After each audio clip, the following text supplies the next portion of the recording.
இந்த உலகத்தில் எத்தனையோ விஷயங்கள் நமக்காக சொல்லப்பட்டிருக்கிறது. ஆனால் இப்பதான் பாருங்க, கேரளா, வயநாடு நிலச்சரிவு 1 மணிக்கு ஆரம்பிச்சு விடிய காலம் 3 மணிக்குல 3 கிராமத்தை முடிச்சு இயற்கை பேரிடர் என்று அரசாங்கம் அறிவிக்குது. ஆய்வாளர்கள் அதை சொல்லல. ஆய்வாளர்கள் என்ன சொல்றாங்க, இந்த பேரிடருக்கு காரணம் மனுஷன் பார்த்த வேலை, மனிதனுடைய பேராசை, அந்த நிலச்சரிவு ஏற்படுவதற்கு பல ஆண்டுகளாக செய்த துன்பம் தான் இந்த இயற்கை பேரிடர் என்று ஆய்வாளர்கள் சொல்லுகிறார்கள். அவ்வளவு துயர நிகழ்வுகளையும் ஒரு நல்ல நிகழ்ச்சியான சம்பவம் தெரியுமா உங்களுக்கு? அந்த இரவுல ஒரு மூதாட்டி தன் பேத்தியை தூக்கிட்டு ஓடுறா, தப்பிச்சிடலாம்னு பக்கத்துல தேயிலை தோட்டத்துக்குள்ள போயிட்டா. வேடிக்கை பார்த்தீங்கன்னா அங்க ஒரு 5 யானை நிக்குது.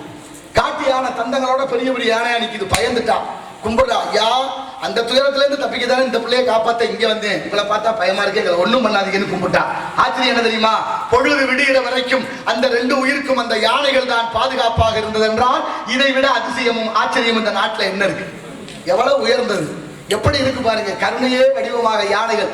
காலையில பேரிடர் மீட்பு குழு உள்ள வந்ததுக்கு அப்புறம் தான் யானை விலகி சென்றதான் பார்த்தவர்கள் புகைப்படம் மூலமா அறிகிறோம், செய்தி மூலமாக அறிகிறோம். அப்படின்னா என்ன அர்த்தம்?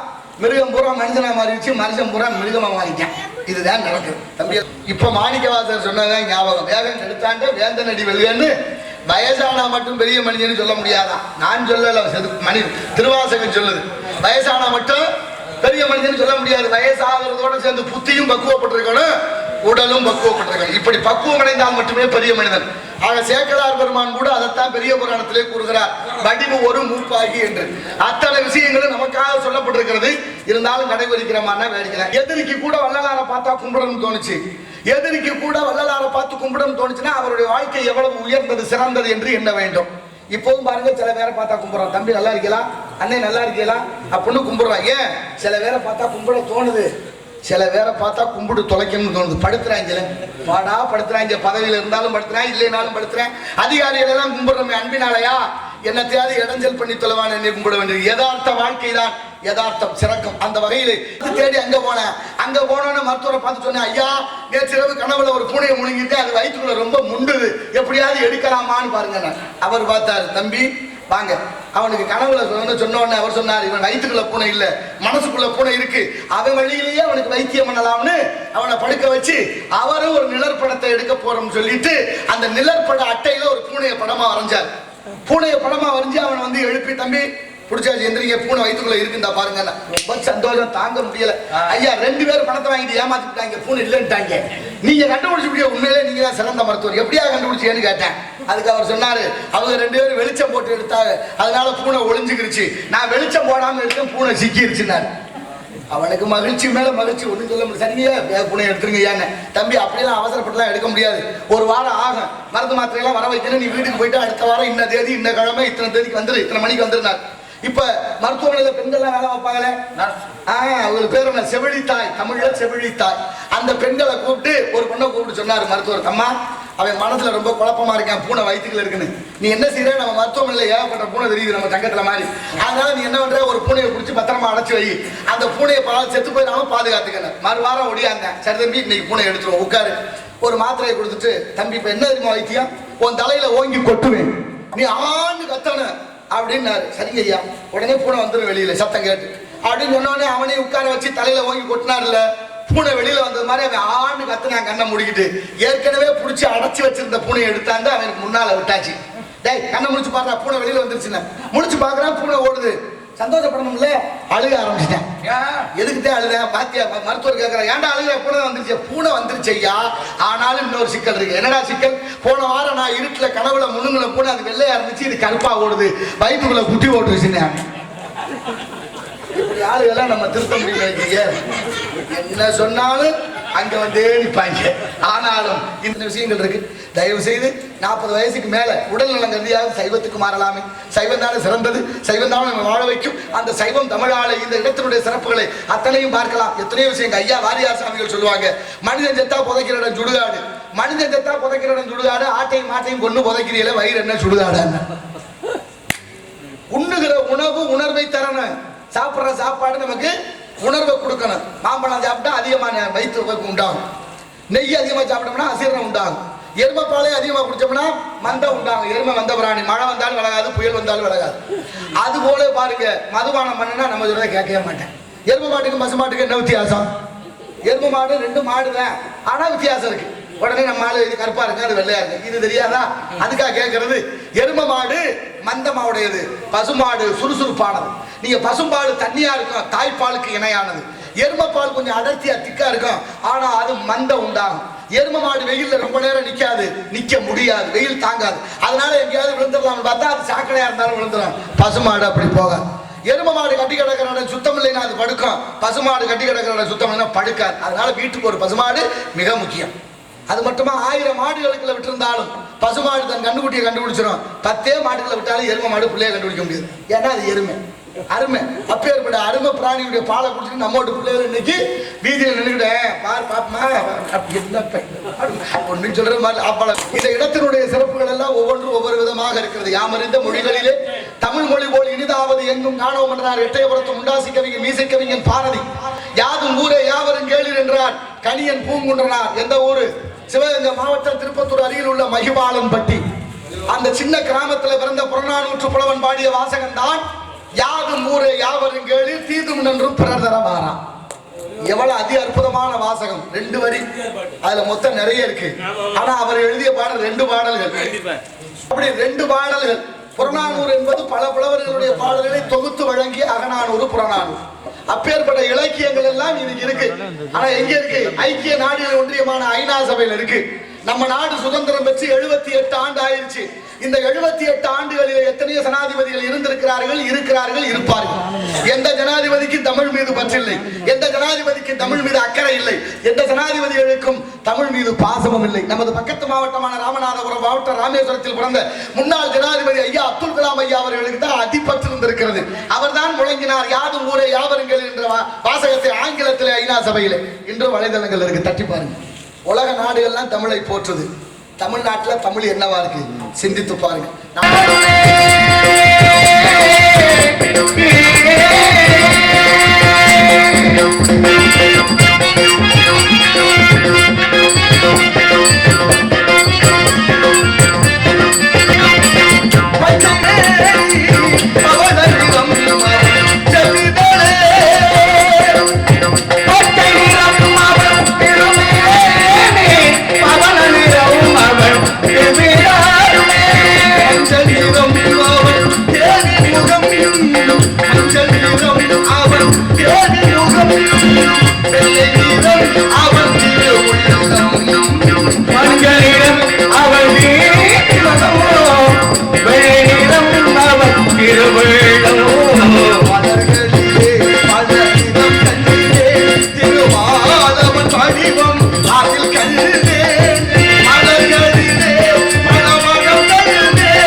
நமசிவாய நமக. ஓம் நமோ நாராயணாய நமக. பராபரத்திலே பரம் தோன்றி, பரத்திலே சிவம் தோன்றி, சிவத்திலே சக்தி தோன்றி, சக்தியிலே நாதம், நாதத்திலே விந்து, விந்து விடா சிவம், சதாசிவத்திலே மகேஸ்வரன், மகேஸ்வரன் உத்ருவன், உத்ருவனிலே விஷ்ணு, விஷ்ணுவிலே பிரம்மா, பிரம்மாவிலே ஆகாயம், ஆகாயத்திலே வாயு, வாயுவிலே அக்கினி, அக்கினியிலே பிருதிவி, பிருதிவியிலே அப்பு, அப்புவிலே அன்னம். அந்த அன்னத்தினால் ஊர்வன, பரப்பன, நடப்பன, தாவரங்கள் மனிதர்கள் அனைத்தும் அடைக்கக்கூடிய ஆழத்திலே இந்த ஞானத்திலே வருங்காலத்திலே அனுகூலத்திலே மூலாதாரத்திலே பரமந்தாழ்ந்து வாசம் முடிக்கிறான், பிண்டம் பிடிக்கிறானே என சொல்லக்கூடிய கருணையெல்லாம் உருவாக்கும்படியான வரன் அயன் பிதா பேதா என்னும்படியான மலடியன் பேடியன் சதுர்முகன் நான்முகன் என சொல்லக்கூடிய என் தந்தை ஆகிய பிரம்மதேவனை கண்டு ஆசி பெற்று வெள்ளத்தால் அழியாது வெந்தனால் வேகாது கொடுத்தாலும் குறைபடாது கல்வர் எவராலும் களவாட முடியாது நெஞ்சகத்தை பொருள் இருக்க கல்வி என்னும் பொருள் தேடி அலைவாருண்டோ என்ற வகையிலே கல்வி செல்வம் அச்செல்வத்துக்கு பதியாக வழங்கக்கூடிய நாமகளை கண்டு நல்லாசியில் பெற்று கையிலையில் அடைந்தேன். அங்கே பாட்டிலாத மரமனை பரமலோக நாதனை நாட்டிலாத நாதனை நாரி மங்கை பாகனை கூட்டி மெல்ல வாய்வித்து குணுகுணுத்த மந்திரம் வேட்டைக்கார குக்கு சுப்பை கூப்பிடா முகுஞ்சது அத்தியிலே கரம் மத்தியிலே மனம் புத்தியிலே நடு மத்தியிலே நெத்தியிலே சதாசிவம் ஓம் ஸ்ரீ மென்னாண்டார் படிக்காசநாதரை கண்டு ஆசி பெற்று அன்பன நண்பனர் தூவி பரமானந்த தேவியின் அடியினை மேவி இன்பன உன்னுடன் ஆவி நாலு வீடற்ற தாய் இங்கே குலாவி என சொல்லக்கூடிய பராசக்தியினுடைய திருவருளை பெற்றுக்கொண்டு வைகுந்தம் அடைந்தேன். வைகுந்தத்திலே என் பாட்டன் நாராயணனையும் என் பாட்டியாகிய மகாலட்சுமி ஒரு சேர கண்டு ஆசிரியர் பல பெற்று பச்சைமா மலை போல் மேனி பவளவாய் கமலச்செங்கன் அச்சுதா அமர நேரு ஆயிரம் கொழுந்தே என்ன இச்சுவை தவிர யான் போய் இந்திர லோகம் ஆளும் அச்சுவை விருது வேண்டேன் அரங்கமா நகருளானே என்று அந்த பரந்தாமனையும் மகாலட்சுமி ஒரு சேர கண்டு ஆசி பெற்று எம்பெருமான் முருகனை கண்டு வணங்கும்படியாக வந்துவிட்டேன். வேள்விமலை சாரல் நாராயண நமக நமோ நமக நமக அப்படின்னா என்ன அர்த்தம்? நான்னா இல்ல மான்னா உன்னுடையது, நானா இல்ல மா என்னுடையது இல்லை, எல்லாம் திருவருளுடையது, திருவருள் இறைவனுடையது என்ற வார்த்தைக்கிணங்க ஓம் நமோ நாராயணா என்ற எட்டெழுத்து மந்திரத்தோடு இடத்தை பார்க்கின்ற பொழுது நமது கழகத்திற்கும் இந்த உலகத்திற்கும் கீர்த்தி அளிப்பவர் விநாயக மூர்த்தி. அவருடைய பெருமை என்ன? ஐந்து கரத்தினை ஆணை முகத்தினை இந்தி நிலப்பறை போல வயிற்றினை நந்தி மகந்தனை ஞான கொழுந்தனை புந்தியில் வைத்தடி போற்றுகின்றோம். மூசிக வாகன மோதகஸ்த சாமரகரன விளம்பின சூத்திர பாவனருவ மகேஸ்வர புத்திர விக்கின விநாயக பாத நமஸ்தே. திகட சக்கர சமூக மைந்தரா சகட சக்கர தாமரை நாயகன் அகட சக்கர விண்மணி யாவரை விகட சக்கர மெய்ப்பதம் போற்றுவோம் என்றெல்லாம் போற்றக்கூடிய பாலும் தெளிதேனும் பாகும் வறுப்பு இவை நாளும் கலந்து உனக்கு நான் தருவேன். கோலம் செய் துங்கக்கரி முகத்து தூமணிய நீ எனக்கு சங்கத்தமிழ் மூன்றும் தான். அவரை வணங்க வேண்டும், அற்புத கீர்த்தி வேண்டி, ஆனந்த வாழ்க்கை வேண்டி, நற்பொருள் குவிதல் வேண்டி, நலமலாம் பெருக வேண்டி, கற்பக மூர்த்தி தெய்வ களஞ்சியத்து இருக்கை சென்று பொற்பதம் அணிந்து வாரீர் பொய்யில்லை கண்ட உண்மை என்றாரே சிறுவுடல் பட்டியார். ஆகவே விநாயகனை பணிந்து பணியை தொடர்வோம். ஆனை முகத்தான்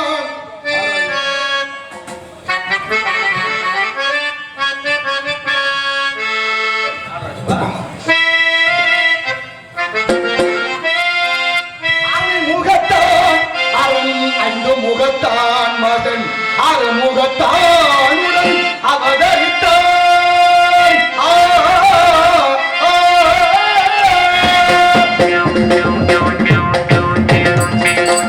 ஆனை முகத்தான் அவன் ஐந்து முகத்தான் மனம் அறுமுகத்தான் அவதரித்தான்.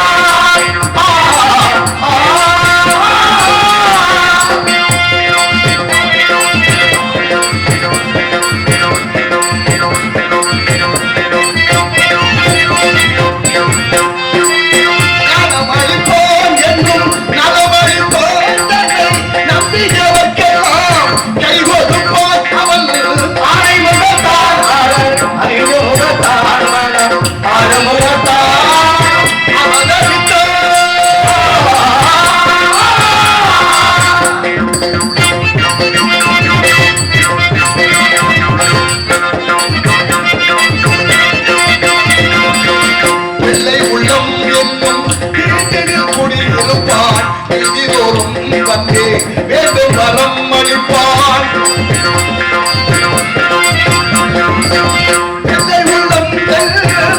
உள்ளம் குடியிருப்பான் இதோறும் வந்தே வேண்டும் வரம் அளிப்பான்.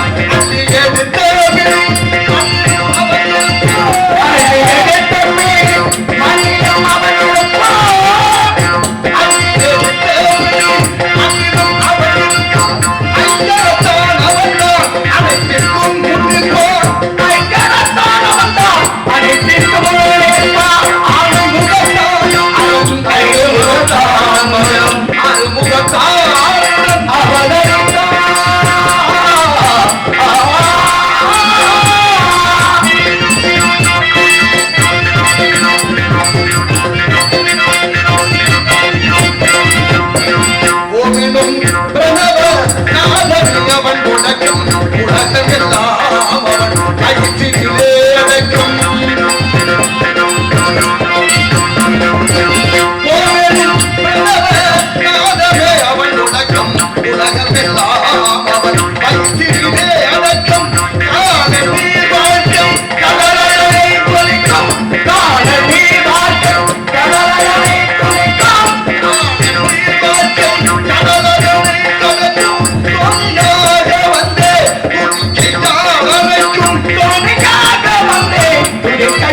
வித்தகன் அருளால், விருப்பம் அருளால் தேவ யாகம், பிரம்ம யாகம், பிதுர் யாகம், சதுர் யாகம், புத்திர காமேஸ்தி யாகம், அஸ்வமேத யாகம், மானுட யாகங்கள், இப்படி பல யாகங்களை செய்துவிட்டால் கிடைக்கும் யோகம்.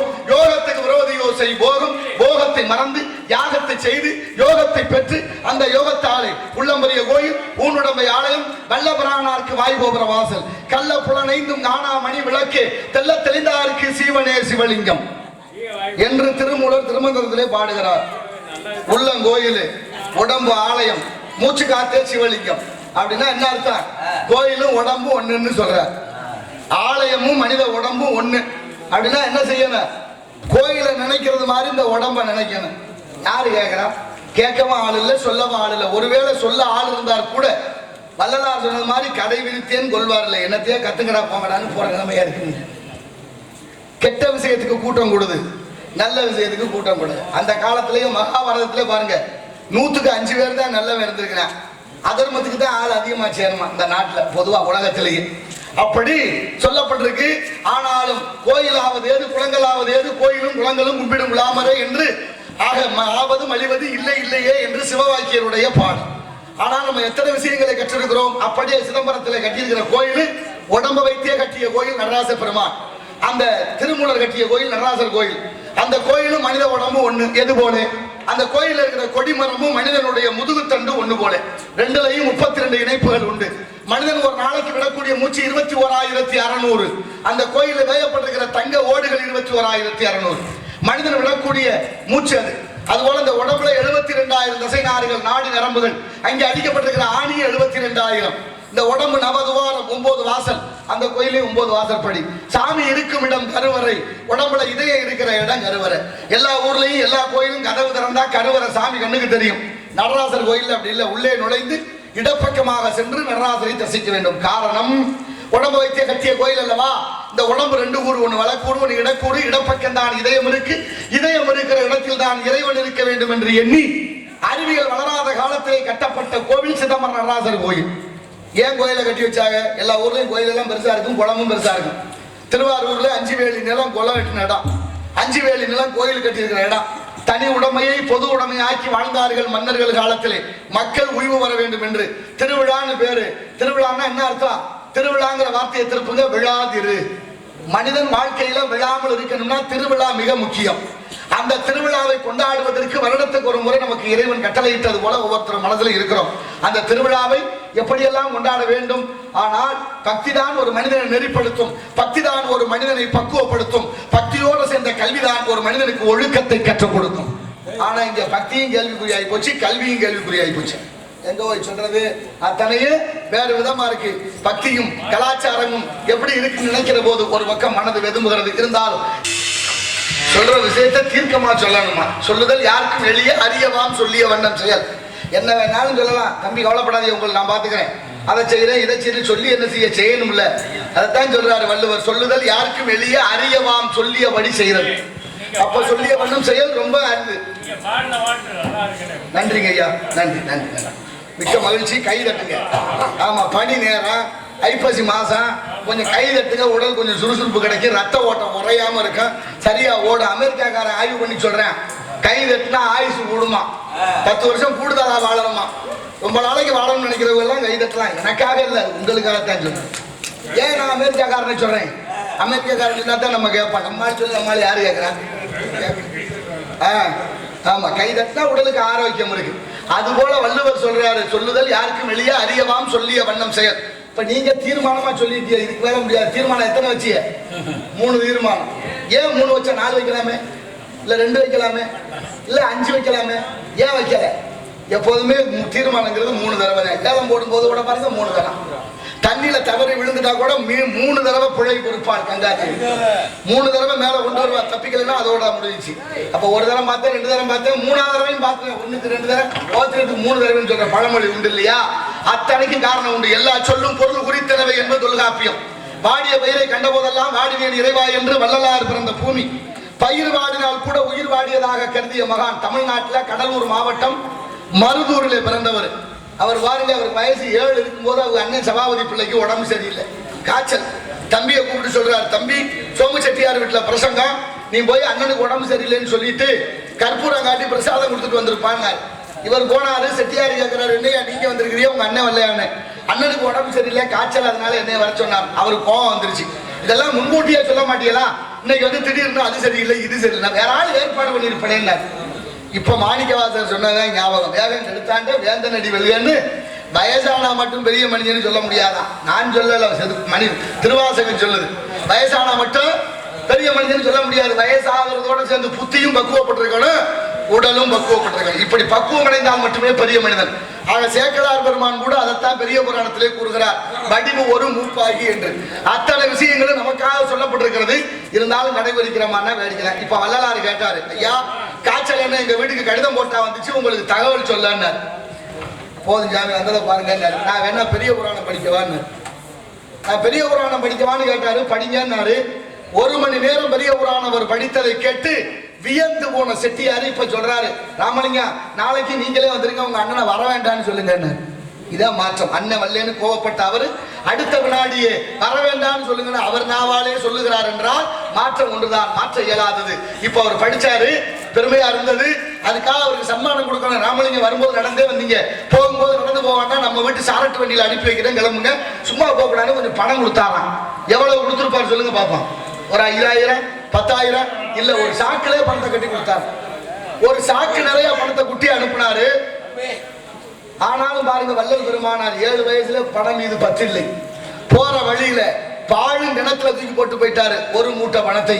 மனசு வருமா? நேத்தெல்லாம் பாக்குறேன், காரைக்குடி பேருந்து நிலையத்துல 5 ரூபாய் தொலைச்சு விட்டு 5 மணி நேரமா தேடுறேன் ஒருத்தன். அவ்வளவு கூட்டம் நெரிசல்ல 5 ரூபாய் யாராவது எடுத்துட்டு போயிருப்பாங்கல்ல, போகட்டுன்னு விட்டாங்க. மனசு வராது, பணத்தை யாராவது கொடுக்கணுமா? ஆனாலும் இங்க பெரிய பெரிய கோடீஸ்வரங்களுக்கு பிரச்சனைனா மூட்டையா கட்டி ஆத்துல போடுறேன், குளத்துல போடுறேன், மண்ணை தோண்டி புதைக்கிறேன். ஏழைகளுக்கு கொடுக்க முடியல, மனசு வர மாட்டேங்குது. ஈதல் இசைவிட வாழ்தல் அது வல்லது ஊதியம் இல்லை உயிர்க்கு என்றார் வள்ளுவர். அப்பேற்பட்ட தத்துவங்கள் எல்லாம் நமக்கு சொல்லப்பட்டிருக்கு. ஆனாலும் நினைக்கிறோமா என்ன நடந்துகிட்டு இருக்கு இந்த நாட்டுல அப்படிங்கிறது ரொம்ப வித்தியாசமா இருக்கு. ஒவ்வொன்றும் ஒவ்வொரு விதமா நடக்கிறது. ஆனாலும் வள்ளல் பெருமானார் என்ன பண்றாரு, போட்டு போனாரா, ஒரு நாள் திண்ணையில படுத்திருக்கிறாரு. படுத்திருக்கிற போது ஒரு களவாணி போய் வந்து அவர் காதல கிடந்த கடுக்கனை கலட்டினோடனே வள்ளலார் முழிச்சுக்கிட்டாரு. முழிச்சவரு எந்திரிக்கல. ஏன்னா ஏதோ இல்லாத வெளியவே போயிட்டு போறாங்க, கலட்டிட்டு போட்டோம்னு படுத்திருந்தாராம். இப்படி படுத்திருக்கிற போதே அவருக்கு இன்னொரு யோசனை வந்திருக்கு. ஒத்த கடுக்கனை கலட்டிட்டு போய் விற்க போனா வாங்குறவர் எங்கடா இன்னொரு கடுக்கன்னு கேட்டா இவன் உளறிடுவான், திருடுன்னு தெரிஞ்சு மாட்டிக்கிடுவான். பாவம், கொடுக்கறது 2 கடுக்கனையும் கொடுத்துருவோம் அப்படின்னு தூக்கத்திலே புரண்டு படுக்கிற மாதிரி புரண்டு படுத்தாராம். திருட வந்தவனுக்கும் புத்தி வந்து உட்கார்ந்து அழுக ஆரம்பிச்சேன். வள்ளலார் எந்திரிச்சு, யார் பாடி இங்க உட்கார்ந்து அழுகிறேன்னு கேட்டாரு. ஐயா களவாங்க வந்தேன், எனக்கும் கருணை பாலிக்க நினைச்சியலே, அதை நினைச்சு நானே மாறிட்டேன், இனிமே இந்த தப்பு செய்ய மாட்டேன், என்ன மன்னிச்சிருங்கன்னு கையெடுத்து கும்பிட்டான் திருட. இப்ப வள்ளலார் சொன்னாரு, நீ கும்பிடப்படாது தம்பி, நான் தான் உன்ன கும்பிடுறேன், நீ என்ன மன்னிச்சிருந்தார். அவன் பதறி போனா, நான் எப்படி அவங்கள மன்னிக்கிறது கும்பிடுறது? ஆஹா, அப்படி இல்ல தம்பி, இவ்வளவு நாள் அந்த கடுக்கை என் காதுல கிடந்துச்சு, நானும் தேவையோ என்று எண்ணி இருந்து விட்டேன். இப்பதான் புரியுது, இதுவும் உனக்கு உதவாது என்று உணர்த்த வந்த கடவுளப்பா நீ, அதனால ஒன்ன நான் வணங்குறேன், என்ன நீ மன்னிச்சிருன்னு. மனசு யாருக்காவது வருமா? நினைச்சு பார்த்தோமா? வாடிய பயிரை கண்ட போதெல்லாம் வாடினேன் இறைவா என்று அருட்பெருஞ்சோதி அருட்பெருஞ்சோதி தனிப்பெரு கருணை அருட்பெருஞ்சோதியாக பிறந்த ராமலிங்க வள்ளலார். அப்பேற்பட்ட வள்ளலார் மேலே வழக்கு எங்க? கடலூர் நீதிமன்றத்துல. நீதிபதி வெள்ளக்காரன், ஆமா வழக்கறிஞர் முத்துச்சாமி ஐயர். வழக்கு தொடுத்தவர் ஆறுமுக நாவலர் என்ற 13 பேர் சேர்ந்த ஒரு குழு அவர் தலைமையில. இப்ப நான் கேட்டேன், வள்ளலார் என்ன அப்படி பெரிய தப்பு பண்ணி விட்டாரு அவர் மேல வழக்கு நீதிமன்றத்துல? அப்படி என்னையா குடும்பம் ஒன்னாரு? நாட்டுல உள்ள இயற்கை வளங்களை கொள்ளையடிச்சாரா? மலையை புறா உடைச்சு அள்ளுனாரா? ஆத்து மண்ணல்லி வித்தாரான்னு கேட்டா அதை செஞ்சே பூரா மகிமையா சைதா திடுறான். ஆனா அவர் மேல வழக்கு எதுக்கு? இந்த நாட்டுல எவ்வளவு அநீதி நடக்குதுன்னு கண்ணெதிரே தெரியுது. ஆனாலும் கவலை இல்லை யாருக்கும். வள்ளலார் நீதிமன்றத்துக்கு வரணும்னு உத்தரவு. வள்ளலார் நீதிமன்றத்துக்குள்ள நுழைகிறாரு. உட்கார்ந்து இருந்த எல்லாரும் எந்த சிறடு கும்பிடுறாங்க? ஆறுமுக நாவலர் கும்பிட்டாரு, நீதிபதி கும்பிட்டாரு, வழக்கறிஞர் கும்பிட்டாரு. நீதிபதி கேட்டாரு, நீதானே அவருக்கு எதிரி, நீதானே அவருக்கு வழக்கு தொடுத்த, நீ ஏன் அவரை கும்பிட்டாரு? இவர் சொன்னாரு, என்னன்னு தெரியலங்க, அவரை பார்த்தோன்னே கும்பிடணும்னு தோணுச்சு, அதான் கும்பிட்டேன்னாரு. வழக்கு அன்னைக்கே தள்ளுபடி. இந்த கதை எதுக்கு சொல்றேன்? எதிரிக்கு கூட வள்ளலாரை பார்த்தா கும்பிடணும்னு தோணுச்சு. எதிரிக்கு கூட வள்ளலாரை பார்த்து கும்பிடணும்னு தோணுச்சுன்னா அவருடைய வாழ்க்கை எவ்வளவு உயர்ந்தது சிறந்தது என்று எண்ண வேண்டும். இப்பவும் பாருங்க சில பேரை பார்த்தா கும்பிடுறான், தம்பி நல்லா இருக்கலாம், அண்ணன் நல்லா இருக்கலாம் அப்படின்னு கும்பிடுறான். ஏன் சில பேரை பார்த்தா கும்பிட தோணுது, சில பேரை பார்த்தா கும்பிடு தொலைக்கணும்னு தோணுது. படுத்துறாங்க, பாடா படுத்துறாங்க, பதவியில் இருந்தாலும் படுத்துறேன், இல்லைனாலும் படுத்துறேன். அதிகாரிகள் எல்லாம் கும்பிடுறோமே அன்பினாலையா, என்னத்தையாவது இடைஞ்சல் பண்ணி தொலைவான் என்னை கும்பிட வேண்டியது. யதார்த்த வாழ்க்கை தான் யதார்த்தம் சிறக்கும். அந்த வகையில் இந்த இடத்தினுடைய சிறப்பை பார்க்கின்ற பொழுது அகத்திய மாமுனிவர் இந்த பூமியை, இந்த உலகத்தை சமநிலைப்படுத்த வேண்டும் எண்ணியது போல நாம் ஆடினாலும் கால் மாறி ஆட வேண்டும், பாடினாலும் திருப்புகளுக்கு எதிர்ப்புகள் பாட வேண்டும், சூடினாலும் வெள்ளரிக்கிழம்பு சூட வேண்டும், மணந்தாலும் 90 10 என்ற கிழவியை மணக்க வேண்டும், அடித்தாலும் பெரியோரை பல்லுதுரை அடிக்க வேண்டும். பெரிய மனிதனை பல்லுதுரை அடித்தா ஏத்துக்குவாங்களா? அதை சொல்லல. பெரியவர்னா விபூதி, திருநீர், அதான் ஐஸ்வர்யம்னு பேரு, பஞ்சாட்சரம்னு பேரு. அதை பூசும் போது அப்படி சிதறினா பல்லு சிதறியது போல இருக்குமா. அப்பேற்பட்ட சிவபெருமான் தில்லையில் ஆடியது எந்த கால தூக்கி? இடது கால தூக்கி ஆடினார். ஆனால் மதுரையில் வந்து ஆடும்போது வலது கால தூக்கி ஆடினார், கால் மாறி ஆடிய. ஒவ்வொன்றுக்கும் ஒரு காரணம் இருக்குல்ல. இப்ப நத்தம் சிவன் கோயில்ல ஏன் வேர்த்து போவார்? எல்லா கோயிலும் ஒவ்வொரு விதம் அதிசயம் தான். ஏதோ ஒரு காரணம் இருக்கும், காரணம் இல்லாமல் பார்ப்போம். ஆகினால் இந்த இடத்தை பார்க்கிறோம். உலகம் சமநிலை பெற வேண்டும், உயர்வு தாழ்வு நிலை வேண்டும். உலகம் சமநிலை பெற வேண்டும், உயர்வு தாழ்வு நிலை வேண்டும்.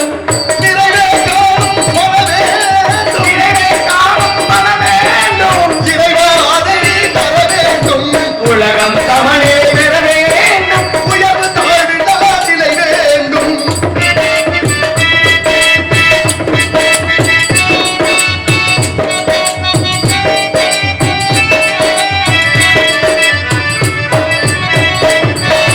இமயம் குமரி இணைந்திடவே, என் கோயில் பங்கு விளைந்திடவே, இமயம் குமரி நிறைந்திடவே, எங்கும் இன்பம் விளைந்திடவே, சமயம்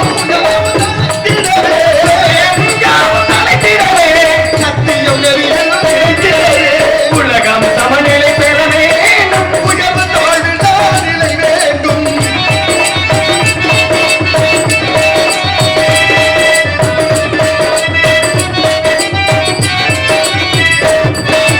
அன்பு அரணும் கலந்திடவே, அழகில் வையம் வளர்ந்திடவே, அன்பும் அவனும் கலந்திடவே, அழகில் வையகம் வளர்ந்திடவே, எரியில்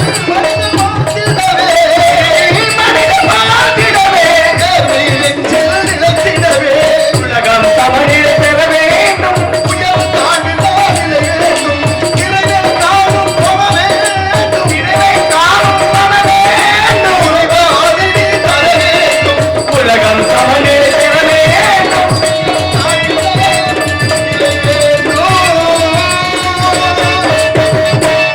இதுதான் ஆமையும் முயலும் கதை. தெரியுமா இல்லையா? உலகம் சமநிலை பெற வேண்டும், உயர்வு தாழ்வில்லாத நிலை வேண்டும். அகத்திய மாமுனிவர் ஒரு 70-80 வருஷத்துக்கு முன்னால பாடின பாட்டு. இமயமும் குமரியும் ஒன்று சேரணும்னு கவிஞர் எழுதி இருக்கிறார். இமயமலை இருப்பது இந்தியாவினுடைய வடக்கு கோடி, நேபாள ஓரத்துல, அந்த பக்கம் சைனா, அங்க இருக்கு இமயமலை. ஆனாலும் தென்குமரி என்பது நமது கன்னியாகுமரி, தமிழ்நாட்டில் கடைக்கோடி. இது ரெண்டையும் ஒன்னா இணைக்கணும்னு பாட்டு எழுதுறாரு. அப்படின்னா என்ன அர்த்தம்? இமயமலை தூக்கி கொண்டு இங்க வைக்கிறதா, இல்ல இதை தூக்கி கொண்டு அங்க வைக்கிறதா? முடியுமா? தூக்குறதுக்கு நம்ம ஆஞ்சநேய பெருமானா அப்படின்னு சிந்திக்க தோணும். ஆனால் கவிஞர் அதை நினைச்சு எழுதல. இமயமலையில் இருக்கக்கூடிய பனிக்கட்டி உருகி தண்ணியா போய் கடல்ல கலக்குது, கங்கை என்ற பெயரோடு. கங்கை ஆறு இவ்வளவு வறட்சி காலத்திலையும் வத்தியதாக இல்லை, தண்ணீர் குறைஞ்சதே இல்லை, அப்படியே போயிட்டே இருக்கு. அப்படி பனிக்கட்டி உருகும் ஓடும் அந்த நீரை பல ஆயிரம் கன அடி தண்ணீர் வீணா கடல்ல போய் சேருது. அது அப்படியே ஒரு நீர்வழிச்சாலை போட்டு கன்னியாகுமரி வரைக்கும் கொண்டு வந்தா தமிழ்நாட்டில் இல்ல, உலகத்துல இந்த இந்தியாவில் மட்டும் தண்ணி பஞ்சமே வராதுன்னு அந்த காலத்துல இந்த பாட்டு எழுதினாங்க. யாராவது அதை பத்தி சிந்திக்க ஆள் இருக்கா? தண்ணியை பாக்கெட் போட்டு விற்க ஆள் இருக்கு.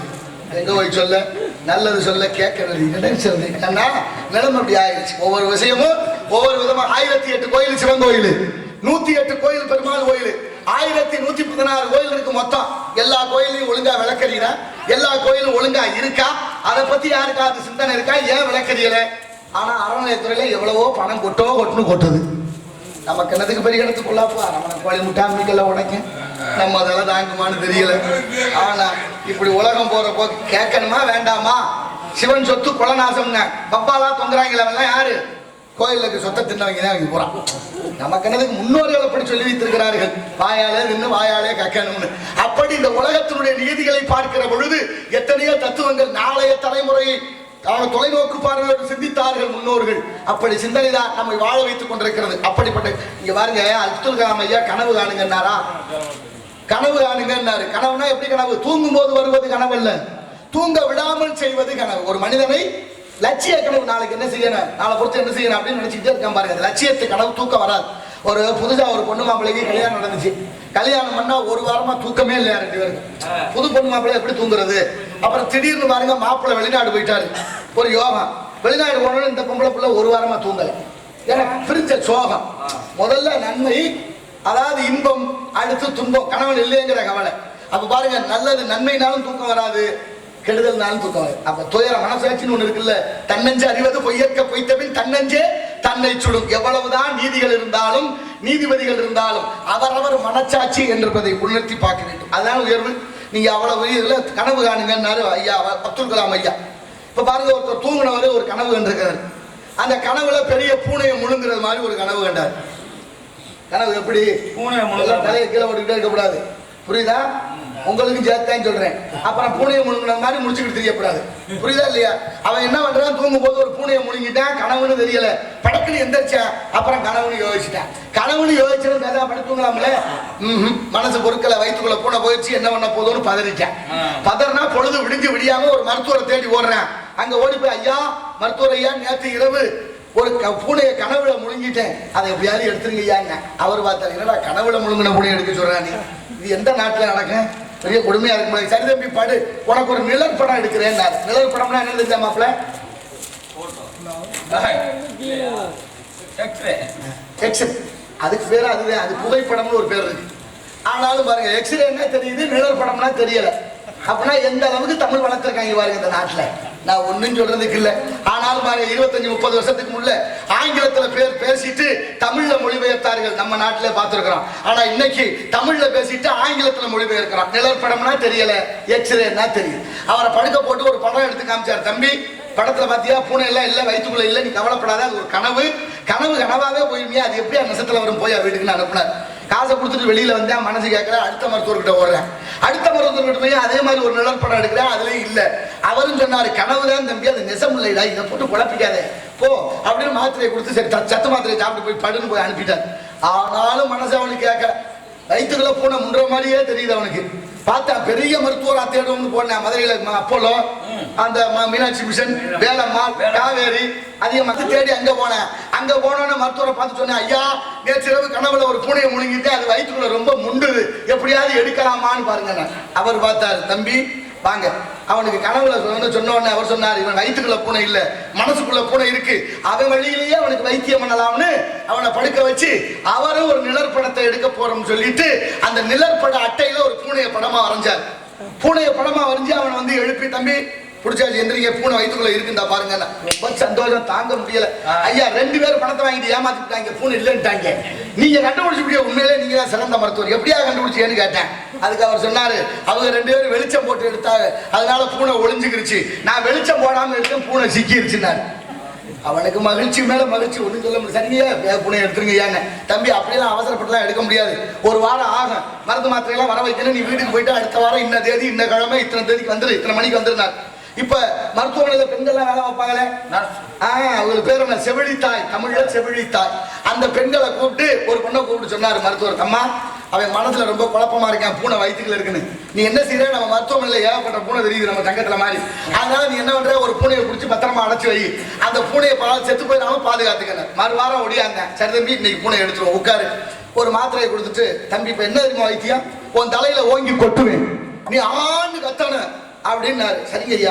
உடனே பூனை வந்துடும் வெளியில சத்தம் கேட்டு அப்படின்னு சொன்னோடனே அவனே உட்கார வச்சு தலையில ஓங்கி கொட்டினார்ல, பூனை வெளியில வந்தது மாதிரி அவன் ஆண்டு கத்துனா கண்ணை முடிக்கிட்டு, ஏற்கனவே புடிச்சு அடைச்சி வச்சிருந்த பூனையை எடுத்தாந்து அவனுக்கு முன்னால விட்டாச்சு. டேய் கண்ணை முடிச்சு பாக்குறா, பூனை வெளியில வந்துருச்சுன்னு முடிச்சு பாக்குறான், பூனை ஓடுது. சந்தோஷப்படணும்ல, அழுக ஆரம்பிச்சிட்டேன். எதுக்கிட்டே அழுத பாத்தியா, மருத்துவர் கேட்கற, ஏன்டா அழுக, பூனை வந்துருச்சு. பூனை வந்துருச்சு ஐயா, ஆனாலும் இன்னொரு சிக்கல் இருக்கு. என்னடா சிக்கல், போன வாரம் நான் இருட்டுல கனவுல முன்னுங்களை பூனை, அது வெள்ளையா இருந்துச்சு, இது கருப்பா ஓடுது, வயிற்றுக்குள்ள குட்டி ஓட்டுருச்சுன்னு. இப்படி ஆளுகெல்லாம் நம்ம திருத்த முடியல. என்ன சொன்னாலும் அங்க வந்து நிற்பாங்க. ஆனாலும் இந்த உலகத்தில் எத்தனையோ விஷயங்கள் நமக்காக சொல்லப்பட்டிருக்கிறது. ஆனால் இப்பதான் பாருங்க, கேரளா, வயநாடு நிலச்சரிவு, 1 மணிக்கு ஆரம்பிச்சு விடிய காலம் 3 மணிக்குல 3 கிராமத்தை முடிச்சு பிடிச்சு இயற்கை பேரிடர் என்று அரசாங்கம் அறிவிக்குது. ஆய்வாளர்கள் அதை சொல்லல. ஆய்வாளர்கள் என்ன சொல்றாங்க? இந்த பேரிடருக்கு காரணம் மனுஷன் பார்த்த வேலை, மனிதனுடைய பேராசை, அந்த நிலச்சரிவு ஏற்படுவதற்கு பல ஆண்டுகளாக செய்த துன்பம் தான் இந்த இயற்கை பேரிடர் என்று ஆய்வாளர்கள் சொல்லுகிறார்கள். அவ்வளவு துயர நிகழ்வுகளையும் ஒரு நல்ல நிகழ்ச்சியான சம்பவம் தெரியுமா உங்களுக்கு? அந்த இரவுல ஒரு மூதாட்டி தன் பேத்தியை தூக்கிட்டு ஓடுறா, தப்பிச்சிடலாம்னு பக்கத்துல தேயிலை தோட்டத்துக்குள்ள போயிட்டா. வேடிக்கை பார்த்தீங்கன்னா அங்க ஒரு 5 யானை நிக்குது. காட்டு யானை தந்தங்களோட பெரிய பெரிய யானையா நிக்குது. பயந்துட்டா, கும்பிடுறா, ஐயா அந்த துயரத்துல இருந்து தப்பிக்க தானே இந்த பிள்ளையை காப்பாத்த இங்க வந்தேன், உங்களை பார்த்தா பயமா இருக்கு, எங்களை ஒண்ணும் பண்ணாதீங்கன்னு கும்பிட்டா. ஆச்சரியம் என்ன தெரியுமா? பொழுது விடுகிற வரைக்கும் அந்த 2 உயிருக்கும் அந்த யானைகள் தான் பாதுகாப்பாக இருந்தது என்றால் இதை விட அதிசயமும் ஆச்சரியம் இந்த நாட்டுல என்ன இருக்கு? எவ்வளவு உயர்ந்தது, எப்படி இருக்கு பாருங்க. கருணையே வடிவமாக யானைகள். காலையில பேரிடர் மீட்பு குழு உள்ள வந்ததுக்கு அப்புறம் தான் யானை விலகி சென்றதான் பார்த்தவர்கள் புகைப்படம் மூலமா அறிகிறோம், செய்தி மூலமாக அறிகிறோம். அப்படின்னா என்ன அர்த்தம்? மிருகம் பூரா மனுஷனா மாறிடுச்சு, மனுஷன் பூரா மிருகமா மாறிட்டேன். இதுதான் நடக்குது. தம்பியெல்லாம் சத்தம் இல்லாம தங்கமான பிள்ளைய சத்தம் இல்லாம இருங்க, உங்களுக்காக சில கதைகள்லாம் சொல்றேன். ஆகையினால இப்படி இந்த இடத்தினுடைய சிறப்பை பார்க்கின்ற பொழுது மனிதனுக்கு எல்லாம் தெரியுது, எல்லாம் தெரிஞ்சு என்ன செய்ய மனிதன் எல்லாம் தெரிந்து கொண்டான், வகை புரிந்து கொண்டான். இருந்த போது மனிதனுக்கு ஒன்று மட்டும் தெரியவில்லை. ஓ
அத்தனை ஒரு வித்தியாசமா இருக்கு. ராமநாதபுரம் சேதுபதி மன்னர்களிலே விஜய ரங்கநாத சேதுபதினு ஒரு மன்னர். அவருக்கு 2 பொம்பளை பிள்ளைய. மூத்தவ பேரு சிவகாமி நாச்சியா, இளையவ பேரு ராஜலட்சுமி நாச்சியா. 2 பொம்பளை பிள்ளைகளும் தாய் இல்லாம வளர்ந்த பிள்ளை. பெரிய பிள்ளை ஆயிடுச்சு, கல்யாணம் பண்ணி கொடுக்கணும்னு அப்பா நினைக்கிறாரு. அவருக்கு தங்கச்சி மையம் ஒருத்தர் தண்டபாணி தேவர். அப்படி தண்டபாணி கல்யாணம் பண்ணி கொடுக்கலாம்னு இளைய மகன் ராஜலட்சுமியை கூப்பிட்டு கேட்கிறாரு. அம்மா மாமாவுக்கு உன்னை கட்டி கொடுக்கலாம்னு நினைக்கிறேன், உன் விருப்பம் என்னன்னு. ஆனால் அவ சொன்னா, அப்பா என்னை கல்யாணம் பண்ணி கொடுக்கறத விட நம்ம அக்கா சிவகாமி தான் மாமாவை ரொம்ப விரும்புறா, நேசிக்கிறா, அதனால அக்காவை கல்யாணம் பண்ணி கொடுங்கன்னு சொல்லிட்டா. மக சொன்னோன்னு அவருக்கு ரொம்ப மகிழ்ச்சி. ஒன்றும் பிரச்சனை இல்லை, 2 பேரையும் கல்யாணம் பண்ணி ஒரு மாப்பிள்ளையை கொடுக்குறேன்னு தங்கச்சி மகனுக்கு 2 பொண்ணையும் கல்யாணம் பண்ணி கொடுத்துட்டாரு. கல்யாணம் பண்ணி கொடுத்துட்டு குடும்பத்தை ராமேஸ்வரத்துல வச்சாரு. மன்னர் விஜயரகநாத சேதுபதி மன்னன் மாப்பிள்ளையை பார்த்து சொல்றாரு, மாப்பிள்ளை என் 2 கண்ணையும் உங்கள்கிட்ட ஒப்படைச்சிருக்கிறேன், நீங்க பத்திரமா பாத்துங்க. அடுத்து 3வது கண்ணாக நம்பப்படுது ராமநாத சுவாமி கோயில் ராமேஸ்வரத்துல. மொத்த நிர்வாகமும் நீங்க உங்க கட்டுப்பாட்டில் வச்சுங்க, பத்திரமா பாத்துங்க. நான் ராமநாதபுரம், இப்ப மன்னர் சமஸ்தான ராமநாதபுரம், மாப்பிள்ளை ராமேஸ்வரம். ராமேஸ்வரம் கோயிலுக்கு போகணும்னா அந்த காலத்துல பாலம் கிடையாது, படகுல தான் போகணும், படகுல தான் வரணும். இப்படியே போய்கிட்டு இருந்த நாள்ல ஒரு நாள் படகுல போற வர ஆளுகளுக்கிட்ட 25 பைசா கட்டணம் வசூல் பண்ண சொல்லி அவர் தண்டவாணி உத்தரவு. இப்ப வடக்கே இருந்து ஒரு அந்தனர் வந்தார், காசியில இருந்து. அவர் வந்தவர் அந்த படகுல ஏறி உட்கார்ந்தாரு. படகு ஓட்டுறவங்க 25 பைசா காசு கொடுங்கன்னாரு. காசு இல்லைன்னாரு. காசு இல்லைன்னா கூட்டிட்டு போக முடியாது, கீழே இறங்குட்டாங்க. கீழே இறங்கின அவருக்கு ரொம்ப வருத்தம், இவ்வளவு தூரம் வந்து சாமியை கும்பிடாம போறதா, 25 பைசாவுக்காக காசு இல்லைன்னு இறக்கி விட்டாங்களே, சரி இந்த நாடு யாரோட கட்டுப்பாட்டுல இருக்கு அப்படின்னு யோசிச்சாரு. ராமநாதபுரம் சமஸ்தானம் நேரம் அங்க போனாரு. மன்னரை பார்த்தாரு. மன்னரை பார்த்து ஒரு வணக்கம் வச்சு, ஐயா நான் வடக்கே இருந்து ரொம்ப தூரம் நடந்தே வந்திருக்கிறேன், என்னை இந்த படகுல கூட்டிட்டு போய் சாமி கும்பிட சொல்லி திருப்பி கூட்டி அதை விட சொல்லுங்க, என்கிட்ட 25 பைசா காசு இல்லைன்னாரு. அப்பதான் மன்னருக்கே தெரிய வருது விஷயம். என்னையா சொல்றாரு வருன்னு கேட்டாரு. காவலாளிகள் உங்க மாப்பிள்ளை தண்டபாணி கட்டணமாக 25 பைசா போற வர ஆளுகளுக்கு வசூல் பண்ண சொல்லி உத்தரவு போட்டிருக்காருன்னு சொல்ல. ஏன் என்கிட்ட சொல்லல இவ்வளவு நாளான்னாரு. ஐயா நீங்க மாமனாரா அவர் மாப்பிள்ளை, இதுல என்னத்த நாங்க தலையிட்டோம்னாரு. இப்படியே கெட்டு போச்சு இன்னைக்கு நாடு. மாமே மருமையே அண்ணன் தம்பி சொந்தம் பந்தம் என்ன இருக்கு, ஒன்றும் இல்லை. இலக்காதி நீ உயிர் ஓட்டுங்க, எல்லாம் இழந்துட்டோம் அப்படின்னா ஒவ்வொன்றையும் யோசிச்சு பார்க்கணும். ஆனா என்னாச்சு, ஆனா அவர் யோசிக்கல பாருங்க. மாப்பிள்ளை தானே 2 பொண்ணை கல்யாணம் பண்ணி கொடுத்துருக்கமேனு தயவு பார்க்கல. அடுத்த வினாடியே மாப்பிள்ளையை கைது பண்ண சொல்லி உத்தரவு. கைது பண்ணி குற்றவாளி கூண்டலை மருமக மாமனார் நீதிபதி. இப்ப விசாரணை தொடங்கணும். இதுக்கு முன்னால தகவல் அக்காவுக்கும் தங்கச்சிக்கும் போயிருச்சு. அக்காவும் தங்கச்சியும் பல்லக்கில் புறப்படுறாங்க ராமேஸ்வரத்துல இருந்து ராமநாதபுரத்துக்கு. இங்க விசாரணை தொடங்குது. மாமனார் நீதிபதியா இருந்து கேள்வி கேட்கிறார். உன் மீது குற்றம் சுமத்தப்பட்டிருக்கு, யாத்திரிகர்கள்கிட்ட 25 பைசா கட்டணம் வசூல் பண்ணதாக ஒத்துக்கிறியான்னு கேட்டார். நல்ல மனிதன் வாழ்ந்த காலம். ஆமாண்ண, நம்ம எல்லாம் பாருங்க நிக்கலாம், காலையில சொல்லிட்டு அடுத்த மத்தியானத்துல இல்லைன்றேன். நான் இல்ல, சத்தியமா நான் இல்ல, 1000 சத்தியம் பண்றேன். நான் சொல்ல எனக்கு கூட இருந்த எவனோ சொல்லிவிட்டேன், எனக்கு தெரியலைன்றேன். என்னென்ன கொடுமை நடக்குது. நல்ல மனுஷன் வாழ்ந்த காலம் ஆமான்னார். அடுத்தபடியா அவரும் வாய்தா கொடுக்கல, இவரும் வழக்கறிஞர் வைக்கல. தீர்ப்பு உடனே, நீ செய்தது தேச துரோகமாக இருந்தால் உன்னை நாடு கடத்தி மன்னிச்சிருப்பேன், நீ செய்தது சிவ துரோகம், சிவனுக்கே துரோகம் செய்து விட்டாய், உனக்கு மன்னிப்பில்லை, மரண தண்டனை, தலையை வெட்ட சொல்லி உத்தரவு. கற்பனை பண்ணி பாருங்க, முடியுமா? ஒரு பொம்பளை பிள்ளைய கல்யாணம் பண்ணி கொடுத்துட்டு பொழுது விடிஞ்சா பொழுது விட்டா என்ன பண்ணுவானோ குடியார பையன் அப்படின்னு வயிற்றுல நெருப்ப கட்டிட்டு வாழ்ற இந்த காலத்துல அவர் 2 பொம்பளை பிள்ளைய கட்டி கொடுத்துட்டு அது வாழ்க்கையை பற்றி கூட சிந்திக்காம மருமையனுக்கு நீதி சொன்ன நீதிமான் விஜயரகநாத சேதுபதி மன்னன். இப்ப மாப்பிள்ளைய வெட்டியாச்சு. தகவல் அக்கா சிவகாமிக்கு வருது. சிவகாமி பல்லக்க விட்டு இறங்கி அங்கனே தீ மூட்டி அங்கனே உயிர் விட்டால், அதான் ராமேஸ்வரத்துல அக்கா மடம்.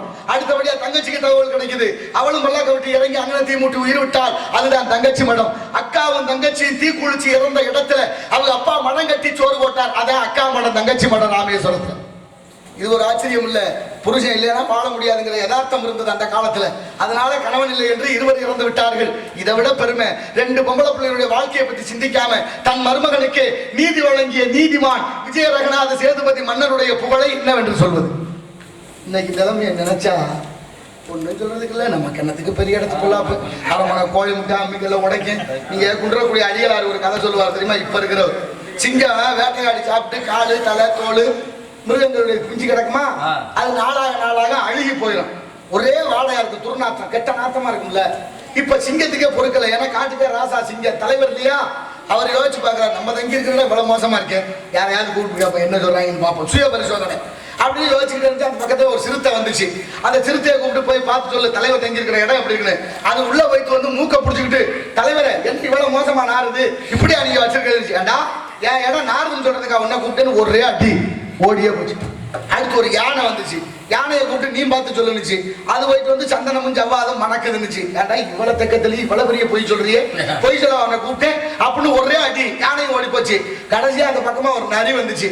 நரியை கூப்பிட்டு நீ பார்த்து சொல்லுச்சு. நரி உள்ள போயிலே யோசிக்குது. ஒருத்தன் உண்மை சொல்றேன், அவனையும் உதைக்கிறேன். அடுத்து ஒருத்தன் பொய் சொல்றேன், அவனையும் அடிக்கிறான். இந்த நாட்டுல உண்மையும் சொல்ல முடியல, பொய்யும் சொல்ல முடியல, எதுக்கு எடுத்தாலும் அடிக்கிறாங்க. ஏன் அடிக்கிறாங்கன்னு சொல்றாங்க இல்ல. நம்ம கிண்ணத்துக்கு பெரிய இடத்து பொல்லாப்பு அரமனை கோழி விட்டு அம்மிக்கல்ல உடைக்கும். அதனால இந்த பொல்லாப்பு நமக்கு தேவையில்லைன்னு நரி சுத்திட்டு வந்து சொன்னிச்சான், தலைவரே ஒரு வாரமா ஜலதோஷம் எனக்கு மூக்கு அடைச்சிக்கிருச்சு, ஒன்றும் தெரியலையேன்னுச்சான். இப்படித்தான் கொல்ல போய் தப்பிக்கிறான். நேர்மையா பேச தைரியம் இல்லையே, புறம் பேசுறது மட்டும் கூடுதலா இருக்கு. எங்க போய் சொல்றது இருந்தாலும் 12 இடத்தில் விபூதி பூசினால் என்ன நன்மை? பதில் சொல்ல. 12 இடத்துல 17 இடத்துல பூசணும். 17 இடத்துல விபூதி பூசணும். விபூதி என்ற ஐஸ்வர்யம், அந்த ஐஸ்வர்யம் மிக சிறந்ததுன்னா திருநீருன்னு பேரு, சிவமயம். ஆனா சைவர்கள் எல்லாம் திருநீர் பூசுகிறோம், வைணவர்கள் திருமண் போடுறோம். நான் போட்டிருக்க திருமண். இதுல 2 இருக்கு, ஒன்னு வடகலை, ஒன்னு தென்கலை. வடகலை பாதத்தை சேர்த்து போடுவாங்க, தென்கலை பாதம் இல்லாமல் போடுவார்கள். அப்பேற்பட்ட வடகலை தென்கலையான இது திருமண், அது திருநீர். ஏன் அப்படின்னா ஒரு மனுஷன் இறந்தா எரிக்கணும், புதைக்கணும். எரிச்சா சாம்பல், அதான் திருநீர். புதைச்சா மண்ணு, அதனால இது திருமண்ணு. அதனால சைவ வைணவம் சாக்தம் சாகனாபத்தியம் சௌரம் கௌமாரம் என்ற அரிசமய பொருளோடு என்று அருணகிரியார் கூட பாடினார். அப்படிப்பட்ட பெருமைமிகு அடையாளம் விபூதி. விபூதியை பத்தி அப்புறம் ஒரு கதை சொல்றேன். அதனால இந்த இடத்தினுடைய சிறப்பை பார்க்கின்ற பொழுது இத்தனை விஷயங்கள் இருந்தால் அஞ்சல் வைக்கிறது. மனித நினைப்பதுண்டு வாழ்வு நிலைக்கும் என்று இறைவன் நினைப்பதுண்டு பாவம் மனிதன் என்று.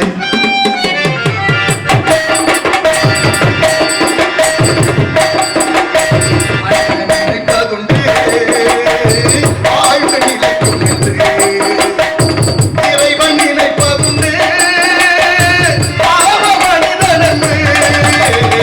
மனிதன் நினைப்பதுண்டு வாழ்வு நிலைக்கும் என்று.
முருகேசன். நாங்கள் கவிராஜ் அவர்களுக்கு பிள்ளை நடராஜன், வள்ளல் பெருமான், நத்த மாரியம்மன், மன்னன் சேதுபதி, கைலைநாதன் அத்தனையும் தொட்டு அருமையாக பாடம் நடத்தி கொண்டிருக்கிறார்.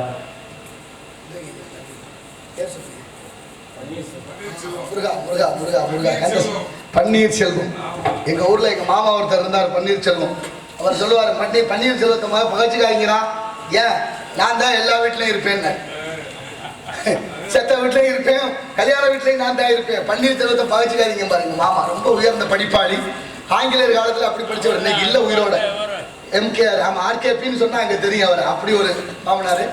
அப்படி போல ஐயா அவர்கள் பன்னீர்செல்வம் மேடையில் வந்து என்னை புகழ்ந்து பாராட்டி அன்பளிப்பு வழங்கிய ஐயா அவர்களுக்கும் ஒரு குடும்பத்தார்களுக்கு நெஞ்சம் நிறைந்த நன்றிகளும் வணக்கங்களும். பாட்டும் பரதமும் பண்புள்ள நாடகமும் நாட்டுக்கு நல்ல பயன் தன்மன்றார்கள் முன்னோர்கள். இன்னைக்கு அப்படியா? நல்லது நல்லது. அதான் தூக்கிட்டு பாருங்க. நல்ல அதுதான் ஞானம், பிறவி ஞானம். என்ன எப்போதுமே அவ்வையார் சொல்வார், 2 குணம் இருக்கு மனுஷனுக்கு, ஒரு புத்தி இல்ல 2 புத்தி. அதான் 2 குணம். எப்படி? சித்திரமும் கைப்பழக்கம், செந்தமிழும் நாப்பழக்கம், வைத்ததொரு கல்வி மனப்பழக்கம், நித்த நடை நடைப்பழக்கம், நட்பும் தயையும் கொடையும் பிறவிக்கும். இங்க பாருங்க, சித்திரம் வரையணும்னா வரைஞ்சி பார்த்தோம்னா கை பக்குவத்துக்கு வந்துருமா, பழக்கத்துக்கு வந்துடும். நடக்கணும்னா நமக்கு நடவண்டி கொடுத்து நடக்க வச்சு பழக்கினாங்க. பேசணும்னா பேச பேச பழக்கத்துக்கு வந்துடும். ஆனா நட்பு, தயை, கொடை இது 3ம் முற்பிறவில இருந்து வரணுமா. இப்ப 2 இருக்குல்ல வித்தியாசம். அப்படித்தானே இருக்கு. எல்லாருமா குடை கொடுக்க நினைக்கிறான், அள்ளி கொடுக்காட்டாலும் கிள்ளியாவது கொடுக்கணும். அதனாலதான் வள்ளுவர் ஈதல் இசைப்பட வாழ்தல் அது வல்லது ஊதியம் இல்லை உயிர்க்கின்றார். ஒருத்தர் என்ன பண்ணாரு, சிவனடியார் வந்து ஒருத்தர் 24 மணி நேரம் வேலை வேலை வேலை வேலைன்னு இருக்கார். அவரை கூப்பிட்டு, ஐயா இப்படி நெத்தி நீர் இல்லா நெற்றி பாய், நெத்தியில விபூதி பூஜை இப்படி இருக்கப்படாது அப்படின்னாரு. அடையாய நான் பாக்குற வேலையில விபூதி பூஜைலாம் நேரம் எங்க இருக்க, அட போங்க. அப்படி என்ன வேலை, நான் தறி நெய்கிறேன், அதனால நேரம் இல்லை, நான் என் வேலையே கவனமா இருக்கு. சரி விபூதி பூஜை மாட்டேன். சிவாய நம நமச்சிவாய என்ற 5 எழுத்தை சொல்ல முடியுமா? 50 எழுத்து இல்ல 5 எழுத்து தான் சொல்லியான்னு. ஏங்க நான் பாக்குற வேலையில அதெல்லாம் எப்படிங்க சொல்லிட்டு இருக்க முடியும்னு. சரி கடைசியா ஒண்ணு செய்ய, நான் ஒரு ருத்ராட்சம் தர்றேன், அதை கழுத்துல போட்டுக்கங்க. ஆத்தாடி, கழுத்துல ருத்ராட்சம் கிடந்துச்சுன்னா நூல் சிக்கிச்சுன்னா கழுத்து அறுபட்டு போயிடும், அதனால மிகப்பெரிய ஆபத்து போட முடியாது. சிவனடியாருக்கு ரொம்ப வருத்தம், எது சொன்னாலும் வேண்டாங்க, என்ன பண்றது அப்படின்னு முடிவு பண்ணி சிவனடியார் சொன்னார், ஒண்ணு செய்ய, தினம் காலையில சாப்பிட புரியல, ஆமா சாப்பிடுறதுக்கு முன்னால யாராவது விபூதி பூசின முகம் தெரிஞ்சா அவங்கள பார்த்துட்டு சாப்பிட முடியுமான்னார். சரி அதை செஞ்சிடறேன்னார். அவ்வளவு வேகமா சொல்றாரு. யாரு விபூதி பூசின முகம் பார்த்தா அவர் வீட்டுக்கு எழுத்த வீட்டுல ஒரு குலாளர், அதாவது குயவனார், மண்பானை செய்யறவர், அவர் முகத்துல எந்த நேரமும் விபூதி இருந்துகிட்டே இருக்கும் போல இருக்கு. இவர் அதை ஞாபகப்படுத்தி சொல்லிட்டாரு பாத்துறேன். அதே மாதிரி அவரை காலையில எந்திரிச்சு வேலை பார்க்கறதுக்கு முன்னாலேயோ வேலை பார்த்துட்டோ அவரை பார்த்துட்டு தான் சாப்பிடுறது வழக்கம். இப்படியே போயிட்டே இருந்துச்சு. ஒரு நாள் எழுத்த வீட்டுக்காரரை காணும்.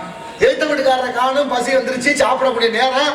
ஆனா அவரை பார்த்துட்டு தான் சாப்பிடணும். இவ்வளவு நாள் அந்த விரதத்தை கடைபிடிச்சிட்டு கடைசியா கைவிடக்கூடாது இல்ல. 10 மணி ஆச்சு, 11 மணி ஆச்சு, 12 மணி ஆச்சு, பசி அல்லே பிடிச்சிருச்சு. பசி வந்தா 10ம் பறக்கும். இப்ப உடனே பதறி போய் அவர் வீட்டுக்கு போடுறாரு. ஏமா உங்க வீட்டுக்காரங்க பசி மயக்கம் தாங்கலைங்க, ஐயா உங்க வீட்டுக்காரர் முகத்தை பார்த்துட்டு தான் எப்போதும் சாப்பிடுவேன், இன்னைக்கு பாருங்க ஆளக்கான்.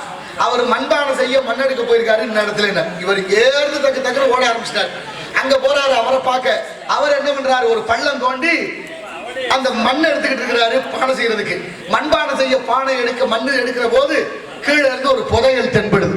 இந்த புதையல் பானை அவர் தூக்க, இவர் அங்கேருந்து ஒடி அந்த சத்தம் டக்குன்னு கட்டு இப்படி திரும்பி பார்க்க, அவரு வந்து பார்த்துட்டேன்ட்டு வந்துட்டார். அவர் ஓடி வந்த சத்தத்துல இவர் திரும்பி பார்த்தாரு. அவர் பார்த்துட்டேன்னாரு. பார்த்துட்டேன்னு சொல்லிட்டு இவர் வந்துட்டாரு. அவர் பயந்துட்டார். புதையல் எடுத்ததை பார்த்து விட்டேன், அதனால நம்ம ஏதாவது வெளியில சொன்னா புதையல் நம்ம கிடைக்காம போயிடும் அப்படின்னு புதையல் எடுத்தவர் என்ன பண்ணாருன்னா, பாதி புதையலை கொண்டுகிட்டு அவர் வீட்டுக்கு போறாரு. 2 பங்கு வச்சு ஒரு பங்கு அங்க கொண்டு போறாரு. என்னையா இப்பதான் உங்க முகத்தை பார்த்துட்டு வந்து சாப்பிட்டேனே, இப்ப ஏன் ஒடியாரிய? ஒண்ணு இல்ல, நீங்க பார்த்துட்டேன்ட்டிய யாருக்கிட்டையும் சொல்லிடாதீங்க, இந்தாங்க இதை வச்சுக்கங்க. நான் எதை பார்த்தேன், என்ன கொண்டுட்டு வாரிய? இல்ல நான் புதையல் எடுத்ததை பார்த்து முடியல, அதனாலதான் பாதியை கொண்டு வந்தேன். இப்ப கதையில இருந்து என்ன நம்ம புரிஞ்சுக்கிறோம், விபூதி பூசின முகத்தை பார்த்ததுக்கே புதையல் வீடு தேடி வந்துருச்சு, பாதி புதையல். அப்ப விபூதியை எந்த நேரமும் பூசிக்கிட்டே இருந்தா என்னெல்லாம் கிடைக்கும்? சஷ்டி நேரம், கந்த சஷ்டி, வந்த வினையும் வருகின்ற வல்வினையும் கந்தன் என்று சொல்ல கலங்குமே. செந்தில் நகர் சேவகா என்று திருநீர் அணிபவர்க்கு மேவ வாராதே வினை என்ற அருணகிரியாருடைய வாக்கு. எவ்வளவு அற்புதமான பாடல். முத்தை தரு வத்தி திருநகை அத்திக்கிற சத்தி சரவண முத்திக்கு ஒரு வித்து குருவரம் என போது முத்திக்கு வித்து பக்தி. அந்த பக்தியை சரியா இருந்தோம்னா எவ்வளவு அற்புதமான சந்தான புஷ்ப பரிமள கிண்கணி முகச்சரண யோகாட அமிர்த பிரபா சந்திரசேகரா மூசிகாரோட வெகுமுக சத்தியப்பிரியா ஆலிங்கனே சிந்தாமணி கலசகர கடக போலதிரி எம்பக விநாயகன் சிவனை வளமறு வளவில் உலகடைய நொடியில் சித்திரக்கலாப மயிலே என்று 16,000 பாட்டு. இதை விடவா தமிழ் வளர்க்க முடியும்? ஆழ்வார்களை விடவா தமிழ் வளர்க்க முடியும்? நாங்க தான் தமிழ் வளர்த்தோம்னு பல பேர் இன்னைக்கு 5 லட்சம் பேருக்கு தமிழ்நாட்டில் எழுத படிக்க தெரியல தமிழ். என்ன தமிழ் வளர்த்திய நீங்க? நான் கேட்கிறேன், என்ன தமிழ் வளர்த்து வச்சிருக்கீங்க? 5 லட்சம் பேருக்கு தமிழ் எழுத படிக்க தெரியல அப்படின்னா எவ்வளவு பெரிய வேதனை. தமிழர்களாகிய நாம் வெட்கப்பட வேண்டாமா? தமிழ்நாட்டில் தமிழ் இல்லை என்பதுதான் வேதனையான விஷயம். 12ஆம் வகுப்பு 11ஆம் வகுப்பு பாட புத்தகத்தில் மொழி பாடமாக இல்லை, தமிழ் விருப்ப பாடமாக மாறி போச்சு. ஏன் மொழி பாடமாக இல்லை? கட்டாயம் படிக்கணும். ஆனா ஏன் விருப்ப பாடமா மாறிச்சு? விரும்பினா படிக்கலாம், இல்லைன்னா போகலாம். அதனால 5 லட்சம் பேருக்கு தமிழ்நாட்டில் தமிழ் எழுத படிக்க தெரியவில்லை என்ற அவல நிலையில் நாம் இருக்கிறோம். நாளைய தலைமுறை என்ன சொல்லி வளர்க்க போறோம்? பிஞ்சு மனதுல நல்லதை விதைக்கணும், நஞ்சு விதைக்க கூடாது. ஆனால் அப்பேற்பட்ட எழுத்தறிவித்தவன் இறைவனாகும் என்று ஆசிரியர்களுக்கு மாணவர்களுக்கு இருந்த ஒற்றுமை இன்னைக்கு இருக்கிற நிலைமை நினைச்சா வேலையா இருக்கு. நான் எல்லாம் பள்ளிக்கூடம் போலாம், வாத்தியார் வீடு தேடி வந்தார். எங்க அந்த பையன் காண கற்பையாவே கவிராஜே அப்படி தேடி வந்தார். ஆனா இன்னைக்கு அப்படியா இருக்கு, பையன் பள்ளிக்கூடம் போகலங்க வாத்தியார் ரொம்ப சந்தோஷப்படுறாரு. அப்படி குறைய பள்ளிக்கூடத்தை மூடிட்டு நான் ஒன்றும் சொல்லலை, குடிக்கிறதுக்கு சாராய கடை திறக்கிறதுலே மும்மரமா இருக்கிறோம். எங்க போய் சொல்ல, மது நாட்டுக்கு வீட்டுக்கு உயிருக்கு கேடுன்னு எழுதி வச்சு விற்கிறது அரசாங்கம். விற்கிற கடைக்கு பக்கத்துல இன்னொரு விளம்பரம் இருக்கு, மது இல்லா தமிழகம், போதையை ஒழிப்போம் நாங்கள். யாரை கேள்வி கூத்தாக்குறது? எங்களை எல்லாம் பார்த்தா கேனக்கு இருக்கீங்க மாதிரி தெரியுதா? இல்ல என்ன பிள்ளையும் கிள்ளி விட்டு தொட்டிலையும் ஆக்கி விட்டு என்ன அர்த்தம்? நாளைய தலைமுறையை வாழ்வதற்கு வழி என்ன இருக்குன்னு தெரியலையே. அப்படி சிரித்து வாழ வேண்டும், பிரதிக்க அவர் வேற ஒருத்தருடைய உள்ளத்தில் இருக்கிறதால வெளிப்படுது. சட்டியில இருந்தா அகப்பையில் வரும், சஷ்டியில இருந்தா அகப்பையில் வரும். அப்படி மாணவர்களுடைய ஒற்றுமை வச்சு நம்ம எல்லாம் படிக்கும் போது ஒரு பாட கதை இருந்து தெரியுமா? பாட்டி வடை சுட்டாங்க. பாட்டி வடை சுட்டுவா, ஒரு கிளவி வடை சுட்டுக்கிட்டு இருப்பா. 1வது 2வது படிச்சமா ஒரு காக்கா ஓடியாந்து வடையை கிளவிக்கு தெரியாம ஓடிட்டு திருடிட்டு போயிடும். வடையை கொண்டு போய் மரத்து மேல வச்சுட்டு உட்கார்ந்து இருக்கு காக்கா. அங்க ஒரு நரி வரும். நரி வந்து காக்காயை பார்த்து சொல்ல, நீ ரொம்ப அழகா இருக்கிறேன், உன் குரல் ரொம்ப இனிமையா இருக்குன்னு எல்லாரும் பேசிக்கிறா, ஒரு பாட்டு பாடு நானும் கேட்கிறேன்னு நரி சொல்லும். நரி பேச்சை நம்பி காக்கா வாயை பழக்க வடை கீழே விழுக, நரி தூக்கி ஓடி போயிடும். இதுதானே படிச்சோம், இதைத்தாங்க நமக்கு பாடமா வச்சிருந்தாங்க. இந்த பாடத்தின் மூலமா நம்ம கத்துக்கிட்ட கருத்து, இந்த பாடத்தின் மூலமா அவங்க நமக்கு சொல்லிக் கொடுத்த விஷயம் என்ன? ஒண்ணும் இல்லை. என்ன சொல்லியிருக்காங்க தெரியுமா? பாக்கியை ஏமாத்த காக்கையை சொல்லிக் கொடுத்து, காக்கையை ஏமாத்த நரிக்கு சொல்லிக் கொடுத்து, அத்தனையும் ஏமாத்துற கதையை படிச்சுட்டு இந்த நாட்டில் ஒருத்தன் கூட உண்மையா இல்லை. மனிதன் சாப்பிட்றாண்டா, தம்பி பையில மாறுவதப்போ தீர்வதப்போ நம்ம கவலை என்று பட்டுக்கோட்டையாருடைய பாடல் வரிகள் ஞாபகத்துக்கு வருது. பாரதி சொன்னான், நெஞ்சு பொறுக்குதில்லை நிலைகட்ட மாந்திரன் நினைந்து விட்டார், நெஞ்சு பொறுக்குதில்லை என்றான். நல்லது ஒரு வீணை செய்த நலங்கட புழுதிகள் எரிவதுண்டோ, சொல்லடி சிவசக்தி சுடர்மிகு வடிவோடு என்னை என் படைத்தான் சொன்னானே, பாடுதானே, அத்தனை பேரையும் மறந்துட்டோமே. இன்னைக்கு எப்படி இருக்கு நிலைமை? இதே கதையை சீனாவில் வச்சிருக்கான் பள்ளிக்கூடத்தில். இந்த மாதிரி சின்ன பிள்ளைகளுக்கு அங்கேயும் பாட்டி வர சொல்றான், அங்கேயும் ஒரு காக்கா வருது. ஆனா இவங்க வச்சது மாதிரி திருட வைக்கல. பாட்டிகிட்ட போய் காக்கா பேசுது பாருங்க, பாட்டி பசிக்குது வடை இருந்தா தர்றியா? உடனே பாட்டி சொல்றான், பசிக்குது வடை தர்றியானா என்ன அர்த்தம்? பசிச்சா கேட்கலாம்னு சொல்லி கொடுக்குறான் மாணவர்களுக்கு. அடுத்து பாட்டி சொல்றா, உன் பசி புரியுது, ஆனா மழை பெஞ்சு விறகு ஈரமா போச்சு, அடுப்பு பத்த வைக்க முடியலன்னா அவ. உடனே காக்கா சொல்லுது, கவலைப்படாத பாட்டி, நான் தங்கி இருக்கிற கூட்டுல ஈரம் இல்லாத குச்சி இருக்கு, கொண்டாந்துறேன்னு விறகு கொண்டாந்து கொடுக்குது காக்கா. உழைக்க சொல்லி கொடுக்குறான். உழைப்புக்கு தான் ஊதியம் பெறணுமே. பாட்டி விறகு கொடுத்த வடையை கொடுத்துச்சு, மெல்ல மெல்ல சுட்டு ஒரு வடையை கொடுத்தா. வாங்கிட்டு போய் மரத்து மேல உட்கார்ந்துச்சு காக்கா. சோதனையை பாருங்க, அங்க ஒரு நரி வந்துச்சு. ஆனா அந்த காக்கா ஏமாறல. ஏன் தெரியுமா? இந்தியா காக்கா, குறிப்பா தமிழ்நாட்டு காக்கா வாய பிறந்திருக்கும், பணத்துக்கு வாழ பிறந்த மாதிரி. ஆனா அது சைனா காக்கா வடைய காலுக்குள்ள வச்சுக்கிட்டு கா கா என்று கத்தியது. மொத்த காகம் ஒன்று கூடி நரியை அடித்து துரத்தியதாக பாட முடிவடைகிறது. என் அறிவில் சிறந்த தமிழ் பெரியோர்களே, அது பாடமா இது பாடமா? நம்மளோட பிள்ளை எப்படி ஒழுங்கா இருக்கும்? பகுத்துண்டு பல்லுயிர் ஓம்புதல் நூலோர் தொகுத்தவற்றுள் எல்லாம் தலை என்று திருக்குறள் சொல்லிட்டு சோறு சாப்பிட்டோம் பள்ளிக்கூடத்தில். இன்னைக்கு இருக்கா? என்கிட்ட எத்தனை கேள்வி கேட்டு நான் கேட்கறது பதில் சொல்லுங்க. இருக்கா? இருக்கா? ஏன் இல்ல? ஏன் இல்லைன்னு நீங்களும் கேட்கல, ஏன் எடுத்தோம்னா அவங்களும் சொல்லல. கண்டதை காட்சி கொண்டதை கோலம்னு போயிட்டோம். வச்சா எவ்வளவு பெரிய அதிசயம், எவ்வளவு பெரிய அற்புதம், எப்படி இருந்தது அத்தனை இலக்கியங்கள். ஆத்திச்சூடி அறம் செய்ய விரும்பு 60 சினம், 70 கரவேல், 20 விளக்கல், உடையது விளம்பேல், ஊக்கமது கைவிடல். படிச்சோம்ல, இன்னைக்கு இருக்கா? இந்த பிள்ளைகளுக்கு இருக்கா? ஒரு மண்ணில் சீட்டாடுவது எப்படின்னு பாடப்புத்தகத்தில் சேர்த்தாச்சு. எப்படின்னு 1 வருஷத்துக்குள்ள சாராயம் காய்ச்சறது எப்படின்னு சேர்த்தாலும் சேர்ப்பாங்க. நல்ல விஷயத்தை கத்துக்கணும் தானே. நமக்கு என்னத்துக்கு பெரிய இடத்துக்குள்ள அரமனை கோழி விட்டு அம்மிகளை உடைக்கும். எந்த பிள்ளை சொல்லி பேச்சு கேக்குதா? ஆமா, நம்ம பிள்ளைகள்கிட்ட நம்ம பேசும்போது முகம் கொடுத்து பேசுறாங்க. இல்ல பாத்தீங்களா தம்பி, மயந்தேன் முகம் கொடுத்து பேசுறானா நம்மளை நிக்க வச்சுக்கிட்டு வேற எங்கேயோ பாத்துக்கிட்டேன். சொல்லுங்க சொல்லுங்க, இல்லைன்னா கொண்டே விடுறீங்க. நீ இல்ல இங்க இந்த கதை அது மாதிரி பிள்ளைங்க இருக்கு. 5 வயசுல பிள்ளை சொல்றான் எங்க அப்பா ரொம்ப தங்கமானவர், எங்க அப்பா மாதிரி அப்பா பார்க்கவே முடியாதுங்க. அப்புறம் 10 வயசுல சொல்றேன் எங்க அப்பா நல்லவர் தான், இருந்தாலும் அப்பா கத்துவாரு, புத்து சொன்னா பிடிக்கல. 15 வயசுல அம்மாட்ட போய் சொல்றேன் அம்மா உன் வீட்டுக்காரன் சொல்லி வை, தேவையில்லாம என் விஷயத்துல தலையிடுறாரு, அப்புறம் நல்லா தெரியாது நாளைக்கு. அப்புறம் 20 வயசான தலையில அடிச்சுக்கலாம், எப்படிமா இந்த ஆளை கட்டிட்டு விடுவோம். ஐயோ கடவுள், ஏன்னா 2 பேரும் பேரம் பேசி எடுக்க போறாங்க, இங்கே போறாங்க, இவங்க தலையில அடிச்சுக்கிட்டுறாங்க. அப்புறம் 30 வயசான சொல்லுவாங்க எங்க அப்பாவோட பேசுறதே இல்லைங்க, ஏப்பா எது செஞ்சாலும் குத்தம்ங்கிறாரு, லூஸ் மாதிரி பேசிக்கிட்டு இருக்காருங்க. சொன்ன சொல்லுவாங்க நடக்கும். ஏன்னா மண்டையில முடி வெடிக்கிறாங்கன்னா கோடு போட்டு ரோடு போட்டு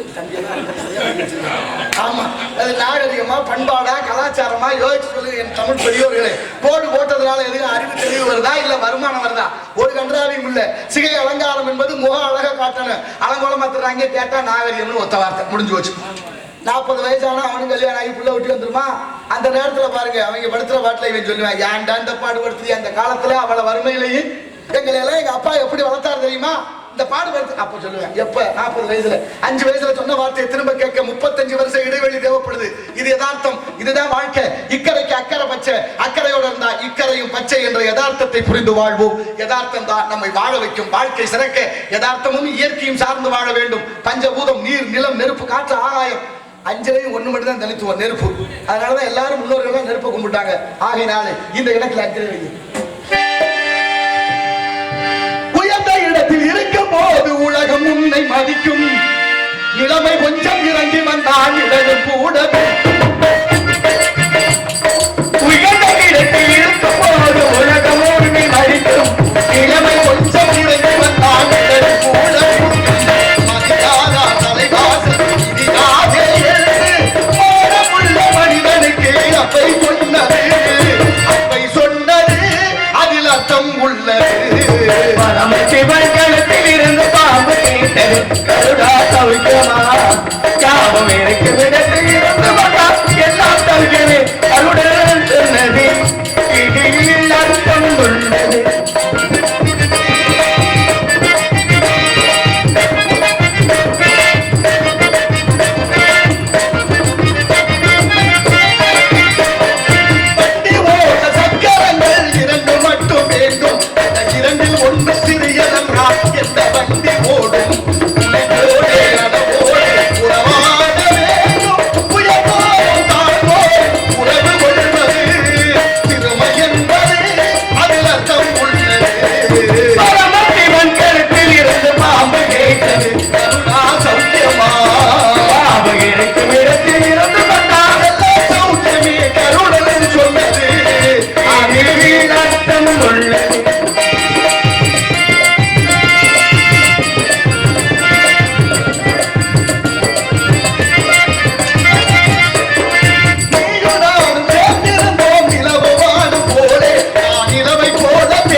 யாமறிந்த மொழிகளிலே தமிழ் மொழி போல் இனிதாவது எங்கும் காணோம் என்றார் எட்டயபுரத்து முண்டாசி கவிஞன் மீசை கவிஞன் பாரதி.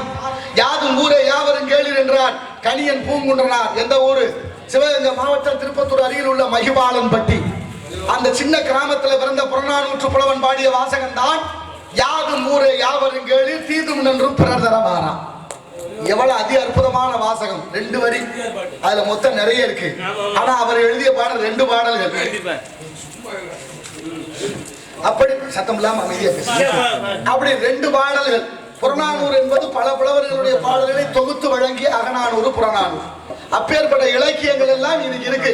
ஆனா எங்க இருக்கு? ஐக்கிய நாடுகள் ஒன்றியமான ஐநா சபையில இருக்கு. நம்ம நாடு சுதந்திரம் பெற்று 78 ஆண்டு ஆயிருச்சு. இந்த 78 ஆண்டுகளில் எத்தனையோ ஜனாதிபதிகள் இருந்திருக்கிறார்கள், இருப்பார்கள். எந்த ஜனாதிபதிக்கும் தமிழ் மீது பற்றில்லை, எந்த ஜனாதிபதிக்கும் தமிழ் மீது அக்கறை இல்லை, எந்த ஜனாதிபதிகளுக்கும் தமிழ் மீது பாசமும் இல்லை. நமது பக்கத்து மாவட்டமான ராமநாதபுரம் மாவட்டம் ராமேஸ்வரத்தில் பிறந்த முன்னாள் ஜனாதிபதி ஐயா அப்துல் கலாம் ஐயா அவர்களுக்கு தான் அதிபற்று இருந்திருக்கிறது. அவர் தான் முழங்கினார் யாதும் ஊரே யாவருங்கள் என்ற வாசகத்தை ஆங்கிலத்தில் ஐநா சபையில். இன்று வலைதளங்கள் இருக்கு, தட்டி பாருங்க. உலக நாடுகள்லாம் தமிழை போற்றுது.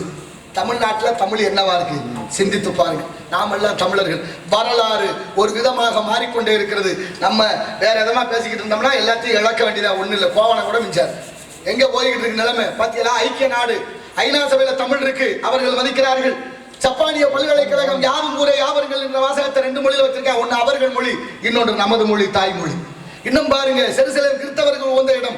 10 கட்டளையை மொழிபெயர்த்து உலக மொழிகளை தேர்வு செய்தல் நிறைவாக நம்ம மொழி, தாய்மொழி தமிழ் இன்றும் கல்வெட்டுல இருக்கு. அது மட்டுமா, அமெரிக்கா நயாகரா நீர் அருவி உள்ள நுழைகிற போதே நல்வரவுன்னு தமிழ்ல வச்சிருக்கேன். அவன் வைக்க வேண்டிய அவசியம் என்ன இருக்கு? ஏன்னா உலகத்துக்கு மூத்த மொழி என்பதை அவன் கடைபிடிக்கிறேன். ஆனால் லண்டன்ல பசுமாடு அம்மானு கத்துதான். ஆமா, லண்டன் மாடு அம்மானு கத்தலாமா? மம்மின்னு கத்திருக்கணும், இல்லைன்னா மதர்ன்னு கத்திருக்கணும். அம்மானு கத்தி பிடிச்ச. ஏன்னா லண்டன் மாட்டுக்கு தெரிஞ்சிருக்கு தமிழ் மொழியினுடைய சிறப்பு. லண்டன் மாடு தமிழை மதிக்குது. நம்ம தமிழ்நாட்டில் பல எரும மாடுகள் தமிழை தொலைச்சதுதான் மிச்சம். தமிழ நாட்டிலையும் தமிழ் இல்லை, தமிழ நாட்டிலையும் தமிழ் இல்லை, தமிழ வீட்டிலையும் தமிழ் இல்லை. யார் வீட்டுல தமிழ்ல பேர் இருக்கா? யாசிகா, அபர்ணா, தர்ஷினி, மகிஷா, சர்மா, குருமா, வர்மான்னு பேர் வைக்கிறோம். மகிஷான்னா எரும மாடுன்னு அர்த்தம். இன்னைக்கு சொல்றோம் வீட்டு இல்லை, எருமை பேசாம இருக்குதா இல்லையா? அப்படின்னா மந்த புத்தி உடையவர்களுக்கு எருமைன்னு பேசுவோம். அப்ப எரும மாடு மந்த புத்தி உடையது. எருமை பாலும் மந்தமா இருக்கும். அதை பத்தி அப்புறம் பேசுவோம். அப்ப எருமைன்னு பேர் வச்சா. யாசிகானா பிச்சைக்காரின்னு அர்த்தம். அதெல்லாம் கூட விடுங்க. வடநாட்டு சுதந்திர போராட்ட வீரர்களுடைய பெயர்களை தமிழ்நாட்டில் எல்லா இடங்களையும் பார்க்கலாம். என் அறிவில் சிறந்த பெரியவர்கள் சிந்திச்சு பாருங்க. காந்தி, நேரு, பகத்சிங், சுபாஷ் சந்திரபோஸ், சிவாஜிங்கிற பேர் இங்க இருக்கு. ஆனா எவனாவது ஒருத்தர் வடநாட்டுக்காரன், கப்பலோட்டிய தமிழர் வாபூசி, காமராஜர், நம்ம எத்தனையோ கொடிகாத்த குமரன், எவ்வளவு பேர் இருக்கா? பாரதி யார் பேராவது வடநாட்டுல இருக்கா? அவன் பூரா தெளிவா இருக்கா? நம்ம ஊரா அப்படி ஆயிட்டமே. வடநாட்டுல உள்ள சாமிக்கெல்லாம் இங்க கோயில் கட்டிட்டான். நம்ம வீட்டு காளி கருப்பை முத்தாளம்மனுக்கு அவன் கோயில் கட்டுவானா? இல்ல, கட்ட மாட்டான்ல. ஏன் அந்த சிந்தனை நமக்கு வரல? வரணுமா வேண்டாமா? யோசிக்கணுமா இல்லையா? என்னமோ நடக்குது. நமக்கு என்ன டெல்லி வழியா இந்தி வளர்க்க துடிக்கிறேன், கோயில் வழியா சமஸ்கிருதம் வளர்க்கிறேன், கல்வி வழியா ஆங்கிலம் வளர்க்கிறேன், இசை வழியாக தெலுங்கு வளர்க்கிறேன். நாமெல்லாம் தமிழர்கள் எது வழியாக தமிழ் வளர்க்க போறோம்? தமிழர்களை சிந்தித்து பாருங்கள். ஒரு விஷயம் தெரியுமா? டெல்லியில பாராளுமன்ற புது கட்டணம் கட்டினா இல்ல, 1 லட்சம் எத்தனையோ கோடி கட்டினார். அவ்வளவு கோடியில கட்டின பாராளுமன்றம் ஒரு மலையில ஒழுகி போச்சு. ஒழுகிருச்சுங்க, மலையில ஒழுகிருச்சு. உடனே பதறி போனவங்க அங்கிருந்து வேலை பார்த்தாலே எப்படா ஒழுங்கு நிறுத்தணும் முடியல. கடைசியா ஒரு வாளியை வாங்கி கொண்டு வச்சு அதுல தண்ணியை குடிச்சுக்கிட்டு இருக்காங்க. எவ்வளவு பெருமை இந்த நாட்டோட பெருமை. அங்கதான் அப்படின்னு பார்த்தா இங்க காவிரியில ஒரு அணை கட்டினாங்க 6.5 கோடிக்கு.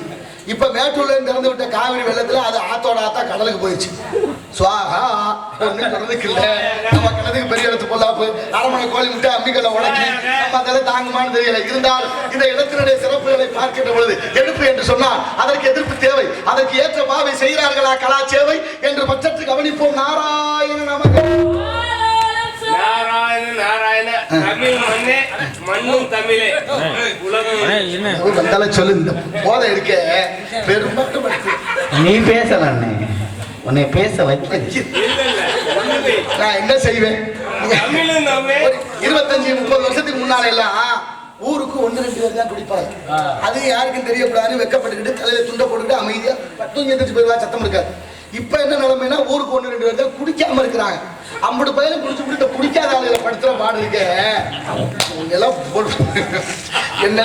இந்த உலகம் அத்தனையும் கெடுதல். நீங்க நல்லா குடிங்க, ஏன்னா உங்க உரிமை, உங்களுக்கு சுய உரிமை இருக்கு, உங்களோட பணம்.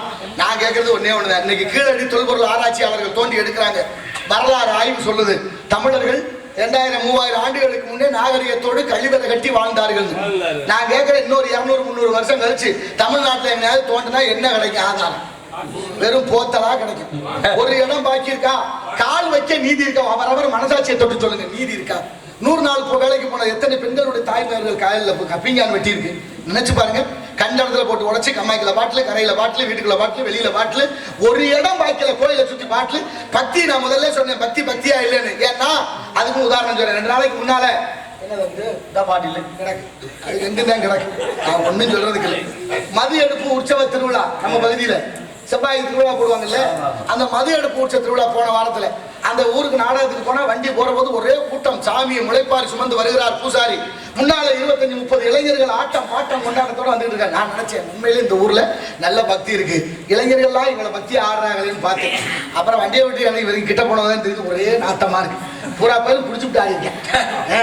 என்ன கொடுமை.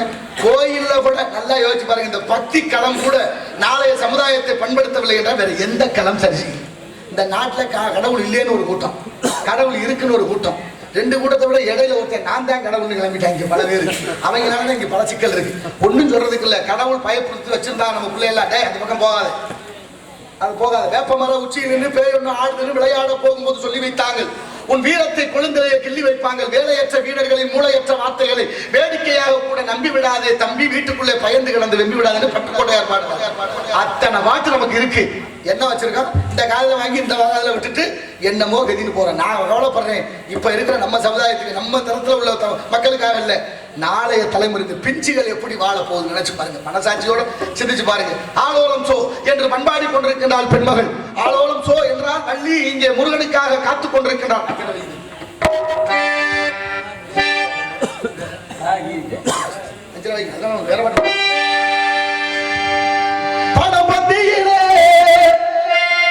குணங்குப்பையிலே இதை பார்த்து அறிந்து நடக்காதவன் மனிதன் இல்லை, பிழைக்கும் மனிதன் இல்லை.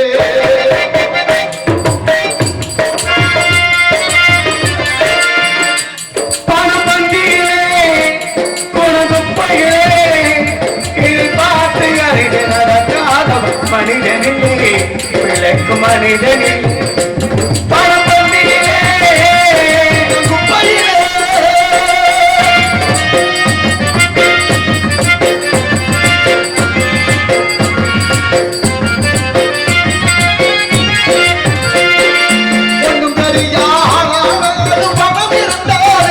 அவனை உயர்த்தி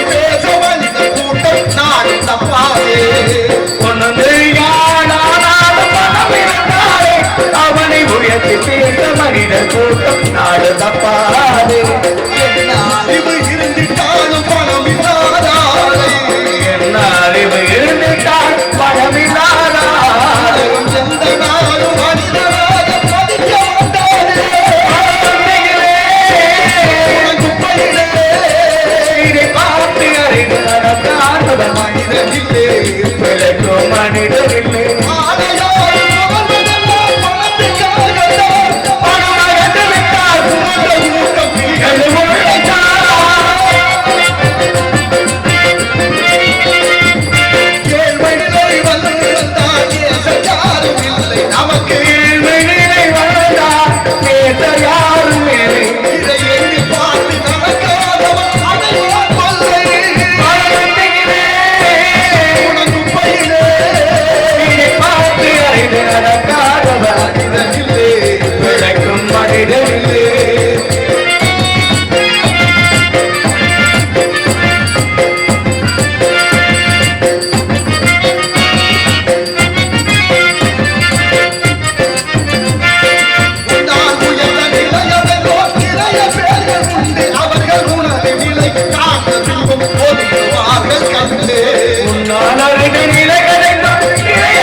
என்று முன்னோர்கள் காட்டிய வழியிலே இந்த இடத்துல வள்ளி காவல் காத்துக் கொண்டிருக்கிறாள். வள்ளி முருகனுக்கும் திருமணம் நடக்க வேண்டும். இதுக்கு பேர் தான் திருமணம்.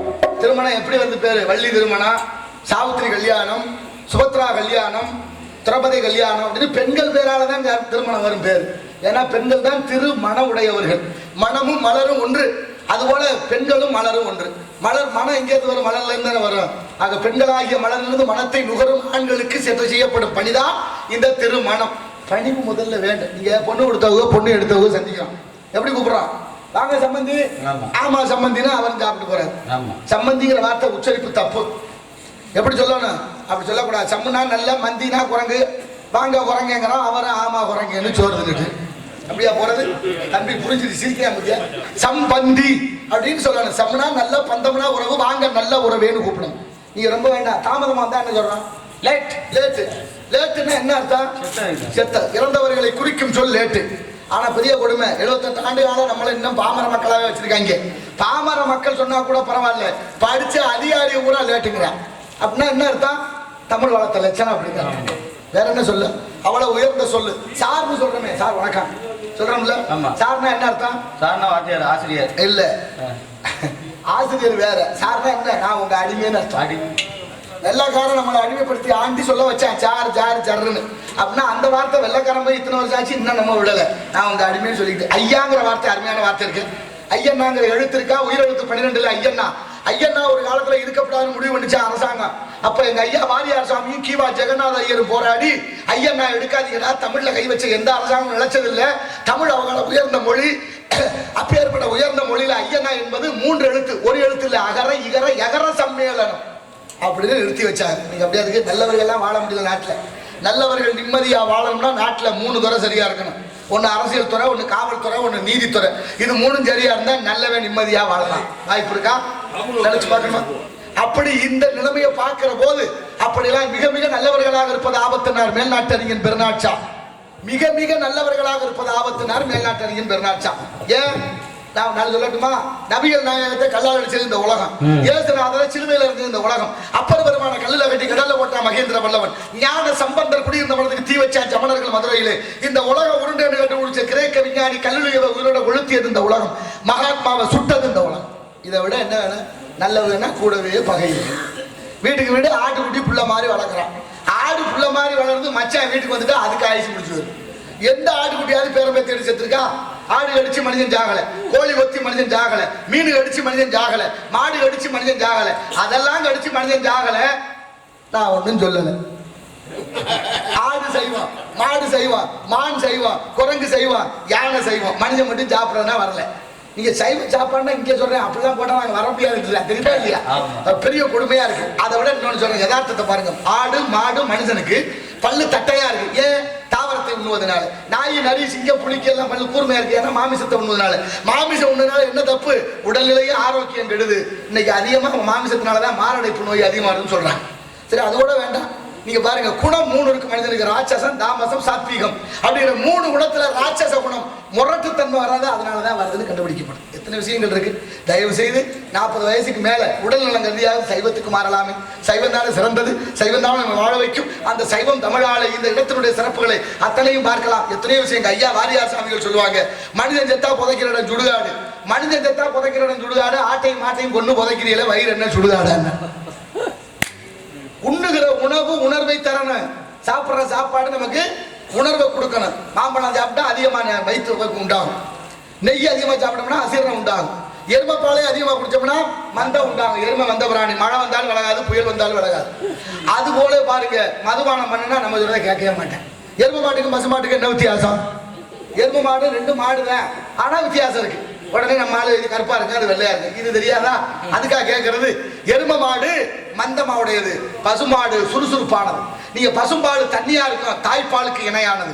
எருமைப்பால் கொஞ்சம் அடர்த்தியா திக்கா இருக்கும், ஆனா அது மந்தம் உண்டாகும். எருமை மாடு வெயில்ல ரொம்ப நேரம் நிக்காது, நிக்க முடியாது, வெயில் தாங்காது. அதனால எங்கேயாவது விழுந்துடலாம்னு பார்த்தா அது சாக்கடையா இருந்தாலும் விழுந்துடும். பசுமாடு அப்படி போகாது. எருமை மாடு கட்டி கிடக்கிற இடம் சுத்தம் இல்லைன்னா அது படுக்கும். பசுமாடு கட்டி கிடக்கிற இடம் சுத்தம் இல்லைன்னா படுக்காது. அதனால வீட்டுக்கு ஒரு பசுமாடு மிக முக்கியம்.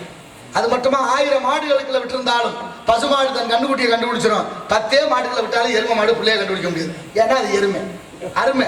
அப்பேற்பட்ட அருமை பிராணியுடைய பாலை குடிச்சிட்டு நம்மோட பிள்ளைகள் இன்னைக்கு வீதியில் நின்றுக்கிட்டேன் பார் பாப்பமா ஒன்னு சொல்ற மாதிரி பல விஷயங்கள் இருக்கு. அத்தனை தத்துவங்களை நாமெல்லாம் கடைபிடிக்க வேண்டும். எல்லாம் நமக்காகவே சொல்லி வைத்திருக்கிறார்கள் முன்னோர்கள். அவ்வளவு விஷயத்திலையும் என்ன கரைத்தார் கல்லும் கரையும். எத்தனை விஷயம் நீங்க ரொம்ப வேண்டாம். ராமேஸ்வரத்துல பாம்பன்ல பிறந்தது ஒரு குழந்தை. அந்த குழந்தைக்கு அப்பாவுன்னு பேர் வச்சாங்க. அந்த குழந்தைய வருங்கால் அதுக்கப்புறம் வந்து பாம்பன் சுவாமிகள்ங்கிற பேர் வச்சார். அவர் என்ன பண்றாரு, முருகன் மீது பக்தி. முருகன் கோயில் பழனிக்கு வர சொன்னாரா முருகன் நண்பர் கேட்கிறாரு. ஆமான்ட்டார். முருகன் சொல்லல, உத்தரவாச்சான்னாரு. ஆமான்ட்டார். அவர் கேட்டுட்டு போயிட்டு நீங்க போயிட்டு வாங்க பத்திரமா அப்படின்னு கீழே இறங்கி போயிட்டாரு. மாடியில உட்கார்ந்துருக்காரு பாம்பன் சுவாமிகள். ஒரு கருப்பு உருவம் வந்து அவர் கழுத்தை நிறுத்திருச்சு. பயந்துட்டாரு. முருகா முருகான்னு கத்துறாரு. அசரீரி சொல்லுது, உன்னை யார் கோயிலுக்கு வர சொன்னோம்னு போய் சொன்னேன். நான் வர சொன்னா உன்னை ஐயா ஆத்மலாபம் கருதி தானே சொன்னேன். ஓ ஆத்மலாபத்துக்கு எனக்கு தெரியாதா? நான் சொல்லாம நீ எப்படி முருகன் வர சொன்னாருன்னு சொன்ன? போய் சொன்னதுக்கா நீ நான் சொல்லாம நீ பழனிக்கு வரக்கூடாதுன்னு உத்தரவு. இன்னைக்கெல்லாம் பொழுது விடிஞ்சா பொழுது விட்டா எத்தனை பேர் போயிட்டு வந்துடுறான். ஆனா கடைசி வரைக்கும் ஜீவசமாதி ஆகிற வரைக்கும் பாம்பன் சுவாமிகள் பழனிக்கு போகலையா. முருகன் தண்டிச்சுட்டாரு. உலகத்திலே பெரிய கொடுமை எதுனா பொய் சொல்லவே கூடாது. பொய் தங்கு நெஞ்சுடையாள் என்று கம்பர் பாடுறார் ராமாயணத்துல சூர்பனகையை பார்த்து. இப்ப அப்பேற்பட்ட பாம்பன் சுவாமிகள் திருநெல்வேலியில ஒரு சைவ பிள்ளை வீட்டுல தங்கி இருக்கிறாரு. மேல் மாடிக்கு படி இல்ல, ஏறி வச்சு போகணும் வரணும். அவருக்கு ஒரு நேரம் தான் சாப்பாடு. அதுவும் 12 மணிக்கு சரியா. 12:05 நாளும் சாப்பிட மாட்டாரு, 11:55 நாளும் சாப்பிட மாட்டாரு. அது எப்படி சாப்பாடு? ஒரு கைப்பிடி சோறு, உப்பு இல்லாத கஞ்சி, அவ்வளவுதான், வேற ஒண்ணும் இல்லை. ஒரு நாள் கீழே இறங்கி வர்றாரு. வீட்டு திண்ணையில ஒரு மூட்டை பூச்சி ஊறி போகுது. அவர் பார்த்துட்டு அந்த வீட்டு பையனை கூப்பிட்டு, தம்பி இந்த மூட்டை பூச்சி எடுத்து அங்க விட்டுருப்பான்னாரு. அவன் சின்ன பிள்ளை படக்குன்னு காலால தேய்ச்சி விட்டான். சாமி பதறிட்டார். மேல போய் உட்கார்ந்துட்டாரு. 12 மணிக்கு அந்த வீட்டோட அம்மா சோறு கொண்டு வரா. ஒரு கைப்பிடி உப்பு இல்லாத கஞ்சி. சாப்பிட மாட்டேங்கிறாரு. அந்த அம்மா, ஐயா சரியான நேரத்துக்கு வந்துட்டேனே, ஏன் சாப்பிட மாட்டேங்கிறீங்க? இல்ல இந்த வீட்டுல ஒரு இழவு விழுந்து வச்சு சாப்பிட மாட்டேன்னு. அந்த அம்மா பதறி போனா, நமக்கு தெரியாம யார் செத்தா? எல்லாரும் நல்லா இருக்காங்க. இல்ல உன் மகன் ஒரு மூட்டை பூச்சியை கொண்டு விட்டா 3 நாளைக்கு சாப்பிட மாட்டேன்னு. ஒரு மூட்டை பூச்சி தானே நம்ம நினைக்கிறோம், உயிர் எல்லாருக்கும் ஒண்ணு தானே. அவர் பாருங்க, ஒரு மூட்டை பூச்சியை நசுக்கிறதுக்காக 3 நாள் சாப்பிடல. அவர் அப்படியா? இந்த தேச தந்தைன்னு மகாத்மான்னு கொண்டாடுறாமே ஐயா மகாத்மா காந்தி. அப்ப மோகன்தாஸ் கரம்சந்த் காந்தி. அந்த காந்தி நவகாலிக்கு போயிட்டு வர்றாரு. வயசான நேரம், வந்த களைப்புல படுத்துறாரு, தூங்கிட்டாரு. கொஞ்ச நேரம் கழிச்சு எந்திரிக்கிறாரு. அவர் பேத்தி மனு அவளை கூப்பிட்டு கேட்கிறாரு, தாத்தா வந்தேன்னு சாமி கும்பிட்டாரு, கும்பிடல என்ன? உடனே பதறி போய் குளிச்சுட்டு ராமநாமம் ஜெபிச்சுட்டு திரும்ப படுக்கிறாரு. பொழுது விடியுது. அவருக்கு காலையில உணவு வெந்நீரும் தேனும். வெந்நீர்ல தேன் அந்த உணவு தான். ஒரு கோலையை கொண்டு வந்து பேத்தி கொடுக்குறா. குடிக்க மாட்டேன்னாரு. ஏன்னு கேட்டாரு. ஏன்னு கேட்டா பேத்தி, நேத்து ஒரு நேரம் நான் ஜாமி கும்பிடாம விட்டுட்டேன்ல, அதனால நான் 3 நாளைக்கு சாப்பிட மாட்டேன்னு. நினைச்சு பாருங்க முடியுமான்னு. நம்ம எல்லாம் ஜாமி கும்பிடாத நாளை மொத்தமா கூட்டி 3 நாள் பிறகுனா ஆயுசுக்கு ஜோறு திங்க முடியாது. எப்படி வாழ்ந்திருக்கிறார்கள், வாழ வைத்திருக்கிறார்கள். நம்ம இன்னைக்கு வாழும் வாழ்க்கை, நம்ம சாப்பிட்ற சாப்பாடு உணவு எல்லாம் சரிதானா என்று அவரவர் சிந்திக்க வேண்டும். பழங்கள்லாம் மரபணு மாற்றப்பட்டு விட்டது. காய்கறிகள் எல்லாம் மரபணு மாற்றப்பட்டு விட்டது. அரிசி மரபணு மாற்றப்பட்டு விட்டது. அதிகமா திராட்சை எல்லாம் விதை இல்லாம வருது. நமக்கு அது எளிதா கிடைக்குது. காசு கொஞ்சம் குறையுது, கூட கொடுக்குறாங்க வாங்குறோம். விதை இல்லாத பழங்களை சாப்பிட நாளைக்கு பிறக்கிற பிள்ளைகளுக்கு விதை இல்லாம போகுது. தயவு செய்து சிந்தித்து பாருங்கள். ஆகினால இடத்தினுடைய சிறப்பை பார்க்கின்ற பொழுது போதுமே காரியத்தை கேளு.